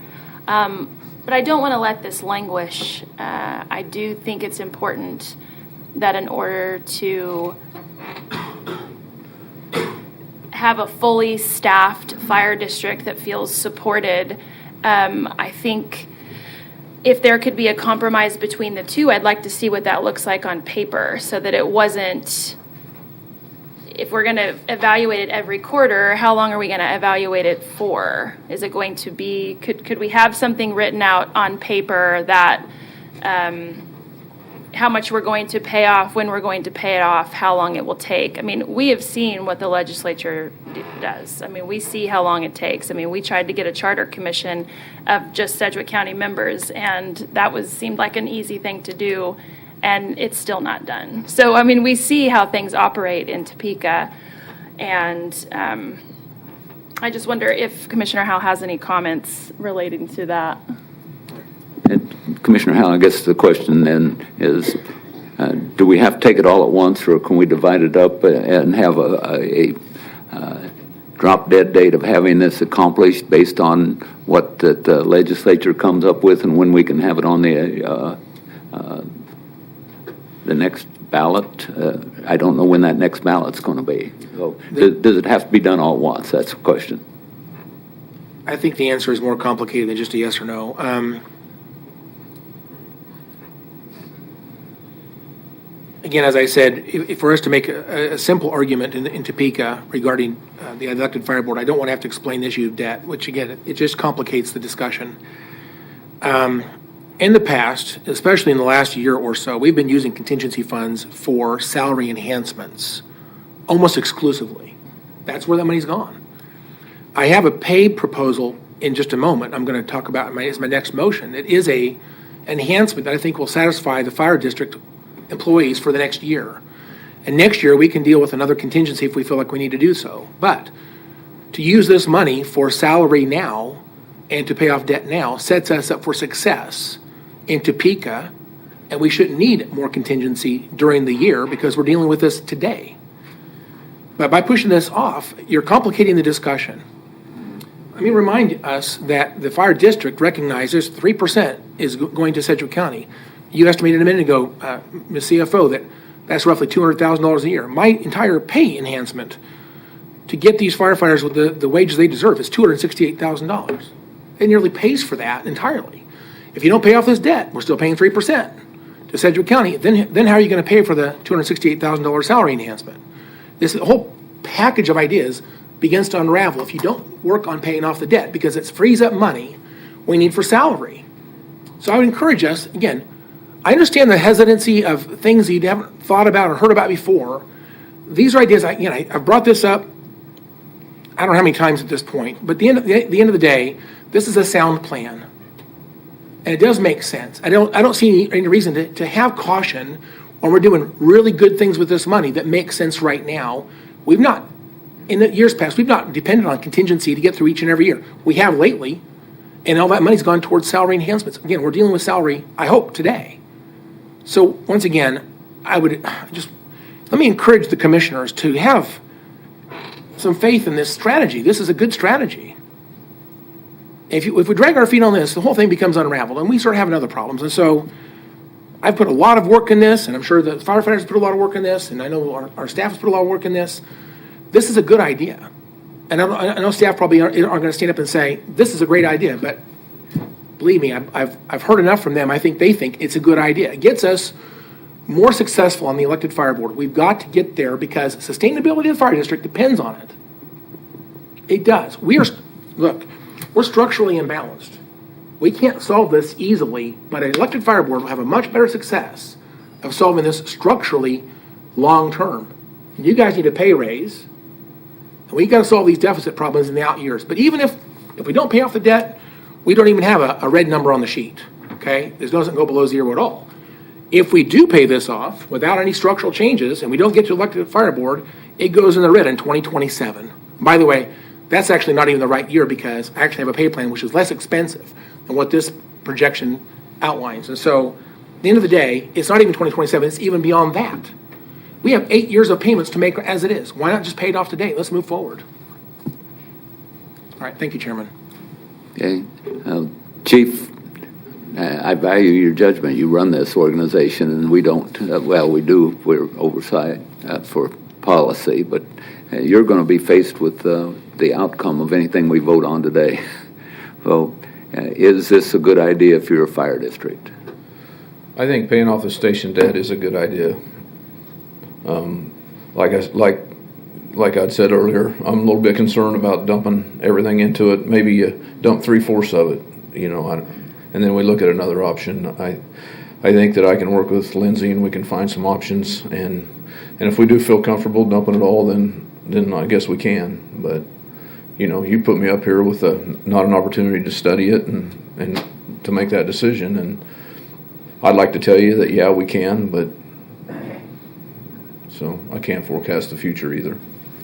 Well, Commissioner Howell, would you be comfortable with putting 3/4 of your proposal forward, and then before the end of the year, we can reevaluate it before we go to Topeka? Okay. Well, Mr. Chairman, if I hate doing this on the fly, but if we earmarked $2 million out of my motion, leaving $731,386, that's more. That's 3 times more than we need to do the salary enhancement. Surely we can live with $731,000 in our contingency. That'd give us $2 million payoff today, and hopefully take some 2022 money, pay off some more. So next year when we go to Topeka, I can say we got $731,000 worth of debt. Sorry, but we'll get that paid off hopefully in 2023 with another effort later on in the year, I guess. But I guess I can make a motion to amend this to $2 million. That would be a reasonable number. It's not necessarily exactly 3/4, but it's a nice round number. Would that be agreeable to my colleagues? Okay, just a moment. We have a substitute motion, but it doesn't have a second. Sure. So. You seconded it. Did I second it? You did. I'm sorry. I apologize. It's been a long day. Okay. I'd rather have them withdraw. Would you like to withdraw that and let them go back to $2 million? I'd like to hear from Lindsay. Yeah. One more time. And then I think she's going to give us her opinions. Are you more comfortable with that? Would that be something that The you feel 3/4 better about? Yeah, The $2 million. $2 million. Whatever you all want to do is totally fine. I just want us to be aware that there may be less flexibility in the budget. Again, my concern is, and I totally understand your point, Commissioner Howell, that we rarely use up contingency. I think my concern is we're kind of in unprecedented times with inflation, and I'm hoping that changes. And I'm hoping with a recession that doesn't impact us, or that we have plenty of time to plan for that. I'm just paid to be cautious. So that's where I'm coming from. But yes, if the commission wants to do $2 million and the pay plan, and we can revisit things throughout the year if necessary. I mean, it's not like we're paying an outside company and we can't pay the money back from the county to fire if we have to get that cash in there. The only problem is we don't have the budget authority to then spend, because we've already spent it. Okay, you withdraw your motion? I will withdraw my second. Commissioner Howell, would you like to modify your motion? If it's agreeable to the second, I would like to amend my motion. Okay. I move that we transfer $2 million from the fire district contingency to the fire district operating budget to pay off some of the balance owed by the fire district for the station relocation/remodels. Second. Okay, any further discussion? We have a motion and a second. Madam Clerk, call the roll. Commissioner Meitzner. Aye. Commissioner Cruz. Aye. Commissioner Howell. Aye. Commissioner Lopez. Chairman Dennis. Aye. Thank you, Commissioner Howell. Thank you, Mr. Chairman. Appreciate the chance to do another motion here. I have spent quite a bit of time talking with firefighters and some of their representatives regarding some of the challenges of pay. Let me just remind us that, again, I know that when they get their step plan implementation, they're going to be essentially starting pay will go from, I think, $14.36 an hour to $15.30 an hour. Again, there's pay adjustments all through there, down below 1%, and I think up to 13%. Depends on where you get plugged into that step plan. And some people probably will be happy, some people will not be happy. Again, but transitioning from traditionally handled paid for employees to a step plan is going to be a little bit complicated anyway. But having said that, if a starting wage for a firefighter is going to be $15.30 an hour, is that the right number? I believe that's what we talked about with the proposal. Yes. I have concerns about that. Right now, today, Wichita is at $15.74 an hour. You mentioned a minute ago that Newton is at $18 and some change there. You guys provided a market study to me, which I think was convincing that there are some market challenges within the fire district. Again, public safety is our number one priority here in Sedgwick County. At least it is mine. I think the other commissioners probably agree with that. But I don't, and by the way, I'm also aware that Wichita is in negotiations right now, and I wish I had the information specifically, but it's been held as confidential information between the city manager and the fire union. But I have enough information from folks over there. I don't know that I should disbelieve the things I'm hearing, and I've talked to a number of council members across the street, and I believe there is support for the firefighters. I think they're moving up to, I believe, $20.50 an hour, is I think their number they're talking about in their budget, in their next contract. I'm not saying that's exactly what it's going to be. Maybe it'll be different. But having said that, I have a real problem with us remaining at $15.30 if they do end up at $20.50. That is a huge difference. So I have a challenge. When Casey was here during the budget hearing on August the 3rd, one of my questions was, please provide a specific plan. What do you think it will take to solve this problem? They produced 3 plans. One of them they call the low plan, one they called I forget what the second name was. Compression adjustment plan, and the other one's called a Perfect world. Perfect world, okay.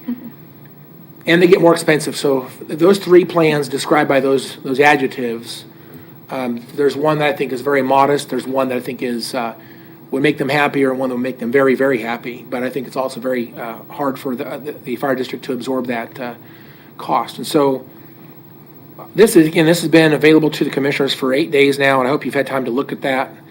But I've looked at this, and I believe it's very reasonable. Again, this to move from what was proposed by HR to what was proposed by the fire union, what they call the low plan. Again, out of those 3, it's the one that's the least expensive to the fire district. That adds $268,614 from their contingency fund. Again, we just pulled $2 million out of that, out of $3 million. And that, again, if we make this change as well, that would still leave $731,386 in the contingency plan. So with that, Mr. Chairman, I believe it's important today that we make an adjustment for our firefighters. I move that we implement the low pay plan submitted by the firefighters and transfer $268,614 from the fire district contingency to the fire district operating budget for the increased cost of the step plan. Second. Thank you. We do have a motion and a second. Commissioner Meitzner. So I get it that you've evaluated this. Have you evaluated it financially with finance and with HR? Finance has looked at it, HR has not. HR has not looked at it? I have provided it to staff, and I don't know what staff necessarily looked at it, but everything I've received back from staff is they don't see a problem with what I presented today. When you say staff, do you mean HR staff? I'm talking Manager Stoltz, Lindsay Poverso, and I know that Sheen at least has received a copy of this because, again, I received some information back from her as well, so I know that she's at least seen this. Go ahead. Good afternoon, Sheena Schmetz, Chief Human Resources Officer. We have seen it. We have not vetted this through with fire administration or done any placements of any employees on the plan. Let me add also, this does line out the exact pay for each and every single employee of the fire district. It's not just a step matrix, but it also shows the exact salary starting point, where they would be in the matrix and what their starting pay would be if we make this transition today. So it's a very comprehensive set of documents that we've provided. All right, so, and other public safety departments like EMS, everybody else is going to say, okay, this is fine, or there's this, I'm just... They would be impacted by this. So one of the things that we looked at in our study was looking at fire and EMS comparables. And so any changes that we would make to the fire plan would result in us needing to go back and look at EMS. And I would add, when we did the initial placements on the fire plan, there's a lot that goes into it, a lot of time and a lot of discussion. of time in position where your salaries are at based on where those new steps are. So it's more than just moving numbers around. It's looking at every individual within that department. And again, we would be willing to work with Doug and his staff on this, but we would just need clear direction from the commission on what you would like to see done. Well, if I'm still have a bit, I'm okay with, if it's as simple as 268,000 solves all the problems, I'm comfortable with that, but I feel more comfortable if I knew HR director and the chief had vetted it a little bit and said, yeah, thumbs up. So, Chief, do you have any comments on this? I'm sorry we're putting you on the spot here, but we do. Have you seen this plan that Commissioner Howe's talking about? Yes, I've seen the plan that Commissioner Howe's talking about, and we've looked through it. I haven't vetted it with HR to make sure that every person is where they should be.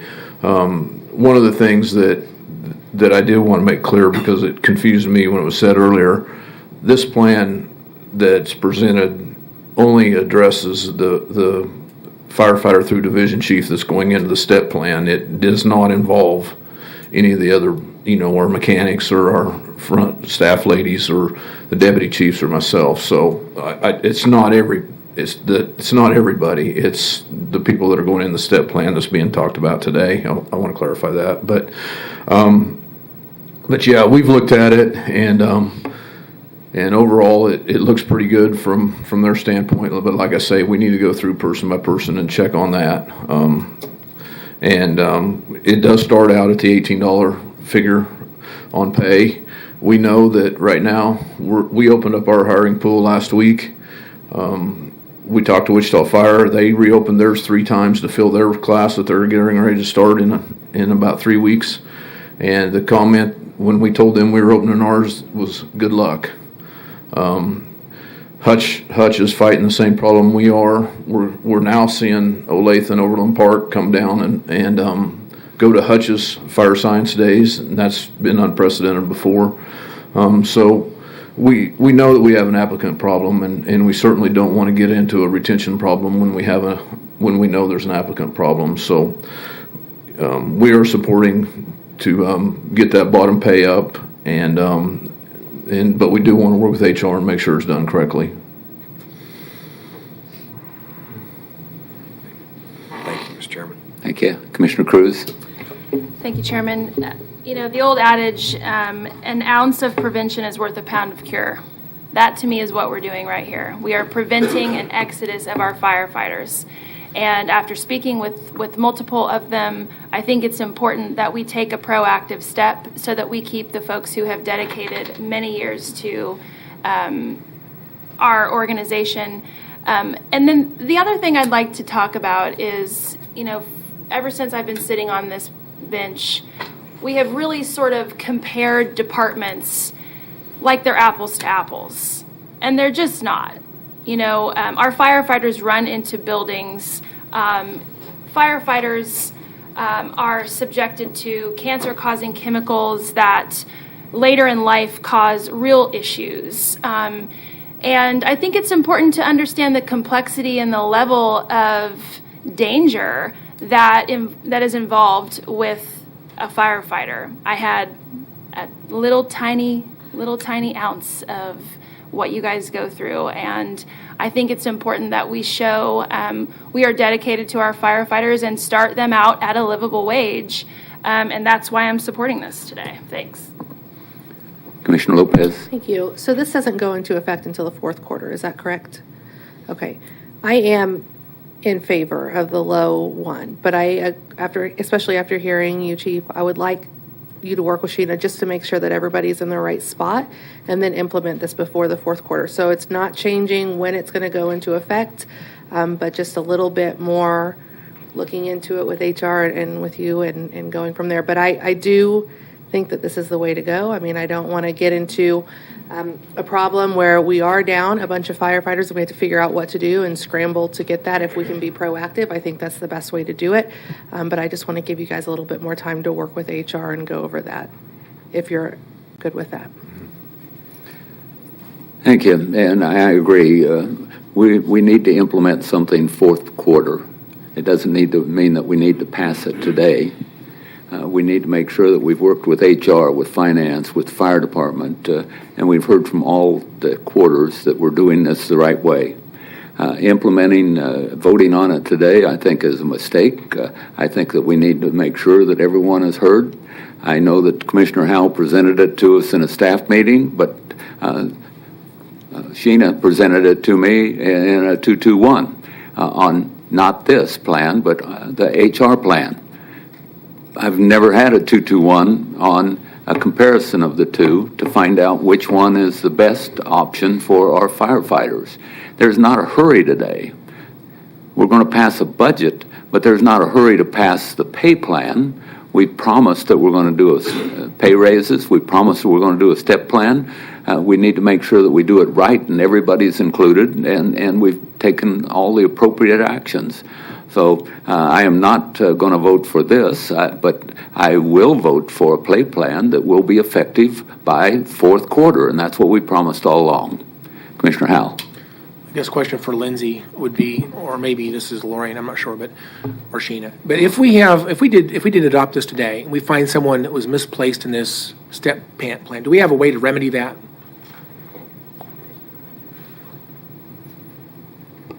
Commissioners, the only thing this would do today is transfer budget authority. The pay plan would still have to be worked through and authorized. So this just allocates the budget out of contingency and into the operating budget. I guess. And Sheena wants to comment. I would say yes, if we recognize that there was an error made in the placement, we would go back and make those corrections. I would also like to add, when we looked at the initial plan, there were things that we noticed that we would like to talk with fire administration about, specifically the differences between each of the levels. We've worked with consultants. We have professionals in our field that understand the percentages that need to be in between those, and we were talking with administration about what those should be. So in moving forward, again, whatever the direction of the commission is, we would need to have further discussion for best practices. If we discovered some changes that were necessary, could we, again, make a subsequent motion in a future meeting to make a further adjustment to this transfer? Yes. So if we lean forward today, made a transfer in good faith, this is where we're headed, and we wanted to, again, make corrections or adjustments to what we do today, we could make a subsequent motion in sometime in September. Or even into next year. Well, I know, but we're talking about October through December this year. So implementation would be fourth quarter, October this year. So I would like to see this, resolved completely in September, no later than September. We don't usually meet the last week in September. So I would say we have maybe 2 or 3 meetings in September where we could do this. I guess I'm a bit disappointed that those conversations haven't already taken place, because again, I feel like I've done my due diligence. I've given the information to everybody that should have had ample opportunity to address those concerns. But again, I understand the concern of my colleagues not wanting to lean forward, but I think if we were to take this step today, we make a minor adjustment in the future potentially. This is a good faith move today, gets us in the right direction. It commits us to a position or to a direction going forward. So again, to push this off, in my opinion, we could do that. It's disheartening. We could do this in one motion rather than 2, I suppose. I don't know. We have to make further adjustments. But even if we did, I think it's going to be fairly minor. And so, again, I still think the motion is relevant, and I think we should lean forward to pass this today. And again, if further adjustments are needed, we have plenty of opportunity to make those adjustments in September. Thank you. Thank you. Well, when I listen to our staff, it's not a good idea to jump forward until we have thoroughly analyzed this with the fire chief, with finance, with HR, with the county manager staff. So I told you over and over again that we're going to pass something by fourth quarter. There is not an emergency today. So I will not be supporting your motion, because we're going to have something on our agenda here in the very near future that we've all had an opportunity to deep dive into. And at that point in time, before the fourth quarter, we will have a pay plan. Commissioner Meitzner. Thank you, Mr. Chairman. So this, I think we're all in agreement that a fourth quarter action is going to happen, pretty much, right? Yes. Okay.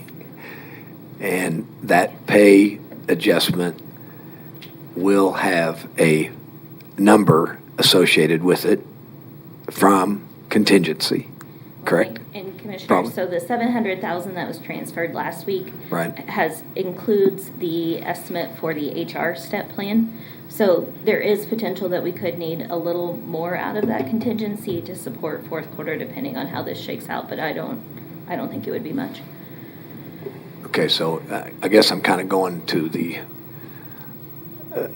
what I'm thinking on the fly here is because of caution, we, on this previous item, we backed off to an even number of 2 million.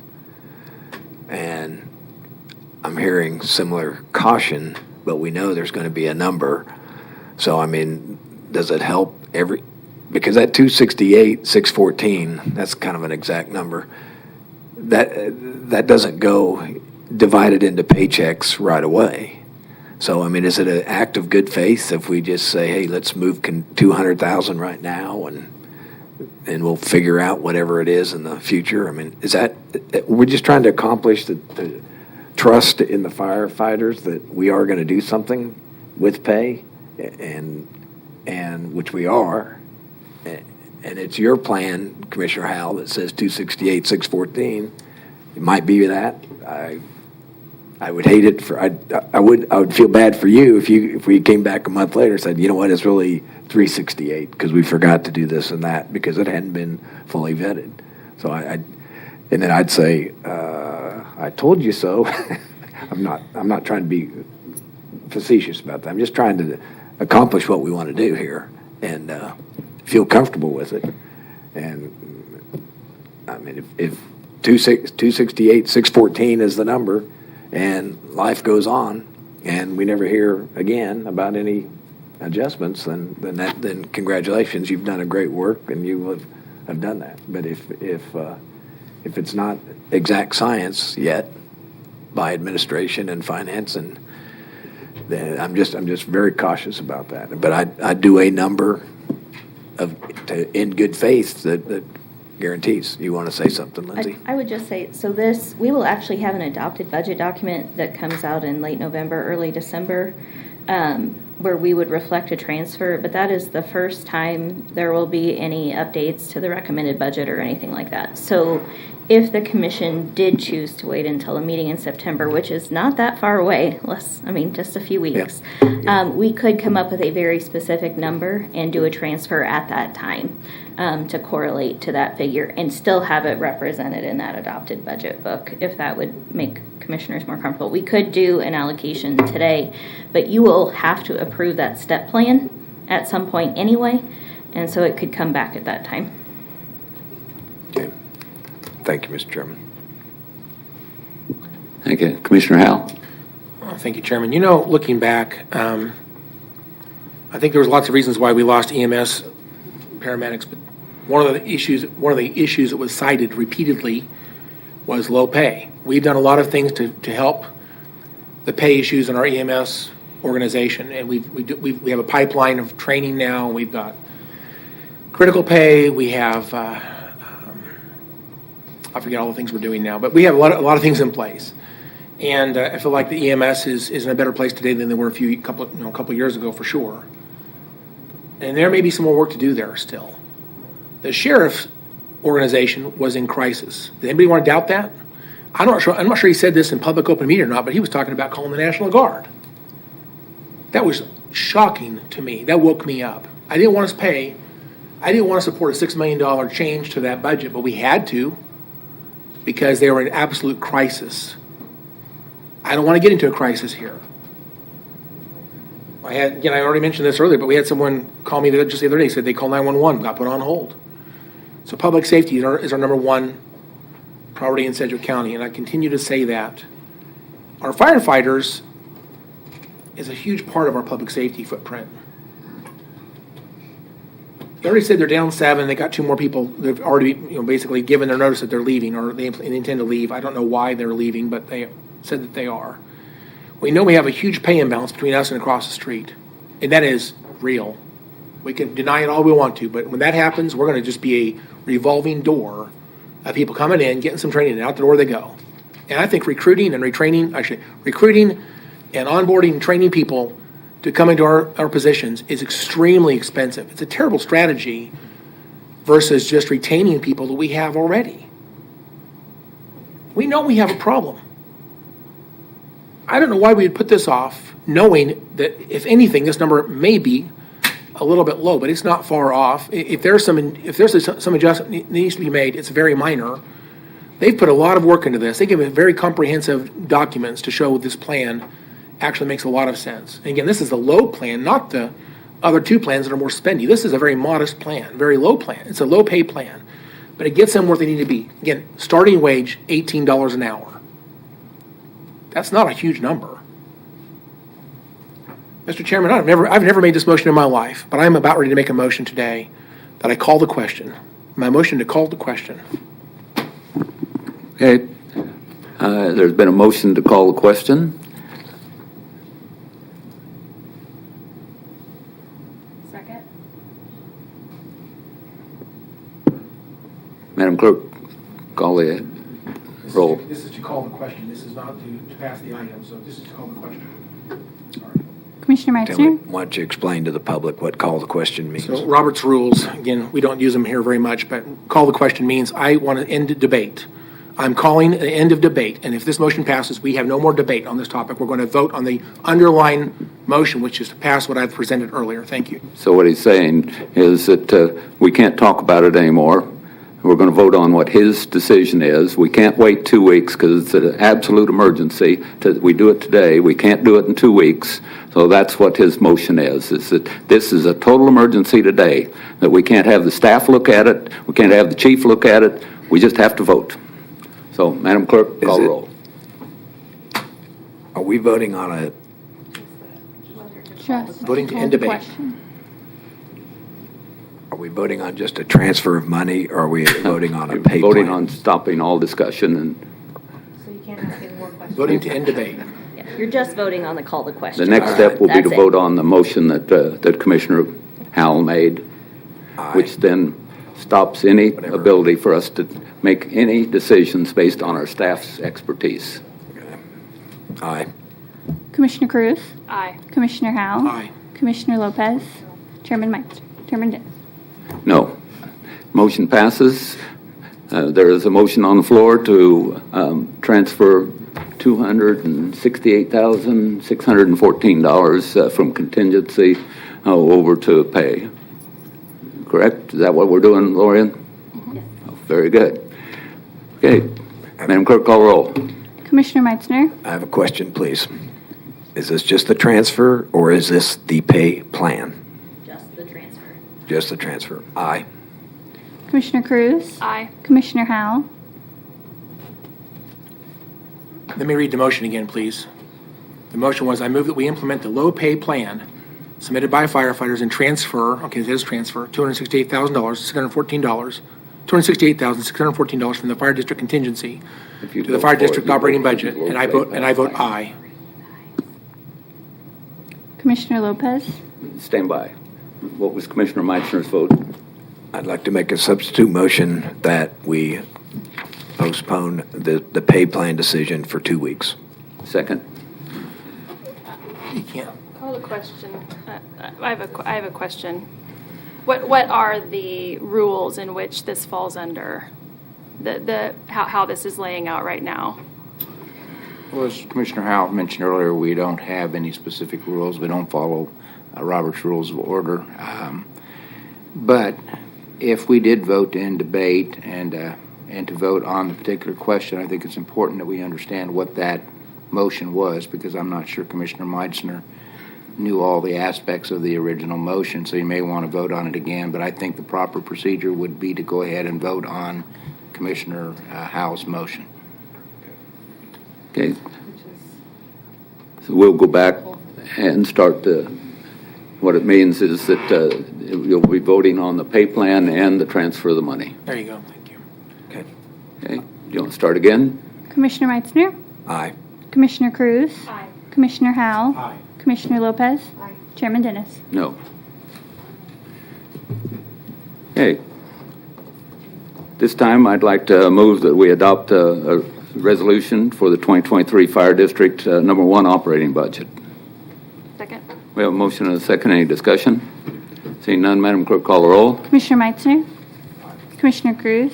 Aye. Commissioner Howell. Aye. Commissioner Lopez. Aye. Chairman Dennis. Aye. Next item, please. Consent agenda. Mr. Manager. Chairman and Commission recommend approval of consent item D. David this morning. Move to approve item Delta. We have a motion and a second. Any discussion? Seeing none, all in favor say aye. Aye. I'm sorry. I'm in the wrong meeting. Beg your pardon. Call the roll. Commissioner Meitzner. I'm in WAMPO meeting.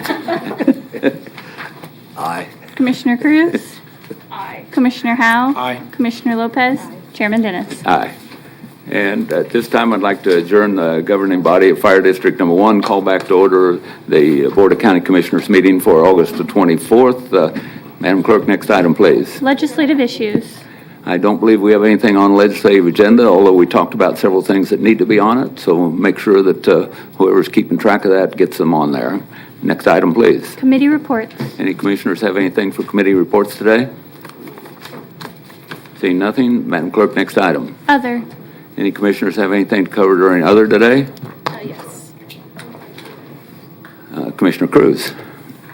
It is with great sadness that I mention the passing of Representative Gail Finney over this past week. She was an incredible mentor to me, and I think her untimely passing reflects the nature of how stressful and how much people internalize the stress of this position and being a public servant. She ultimately gave her life for this state. And we will be having a wake on Thursday, September 1st at St. Mark United Methodist Church at 1525 North Lorraine at 5 p.m. And the service will be Friday, September 2nd at St. Mark United Methodist, same place at 11 a.m. She was a beautiful woman, a beautiful soul, and a fierce advocate for her constituents and the state of Kansas. So thank you, and I hope that you will attend if you can. Thank you. Commissioner Howell. Thank you, Mr. Chairman. I appreciate the comments of the previous speaker, and I completely agree. I had the pleasure of serving with Representative Gail Finney in Topeka for 4 years. And in fact, the last year that I was in the legislature, I was the chairperson of the South Central Legislative Delegation, and she was vice chair. We got to work together very closely on a number of issues that impact South Central Kansas. And so I just wanted to extend my condolences to her family and to her friends and to many of us that I know are going to miss her dearly. She was an exceptional person. You would not even know if she was Republican or Democrat because she's so kind to everybody on all things. She listens. She is encouraging. And she's just really a super person. And I just want to say that I'm very sad that she has passed, but I do want to give my condolences and my respect to their family and to all of our friends and really this entire community because she's made a huge difference. Thank you, Chairman. Thank you. Anything else during other? Seeing nothing, Madam Clerk, next item. Executive session. Commissioner Lopez. I move that the Board of County Commissioners recess into executive session for 20 minutes until 1:05 to discuss personnel matters and non-elected personnel for the purpose of evaluating a management employee, and the Board of County Commissioners return to this room from executive session at 1:05. Thank you. I'll second that. Any discussion? Seeing none, Madam Clerk, call the roll. Commissioner Meitzner. Commissioner Cruz. Aye. Commissioner Howell. Aye. Commissioner Lopez. Aye. Chairman Dennis. Aye. We're in executive session.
When is that? I'll look for that.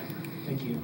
Is that that church again? Good afternoon, and welcome back to the Board of County Commissioners meeting. I'd like to state that during our executive session, no binding action was taken. Commissioners, anything else need to go before the Board of County Commissioners today? Seeing nothing, we're adjourned. Thank you all.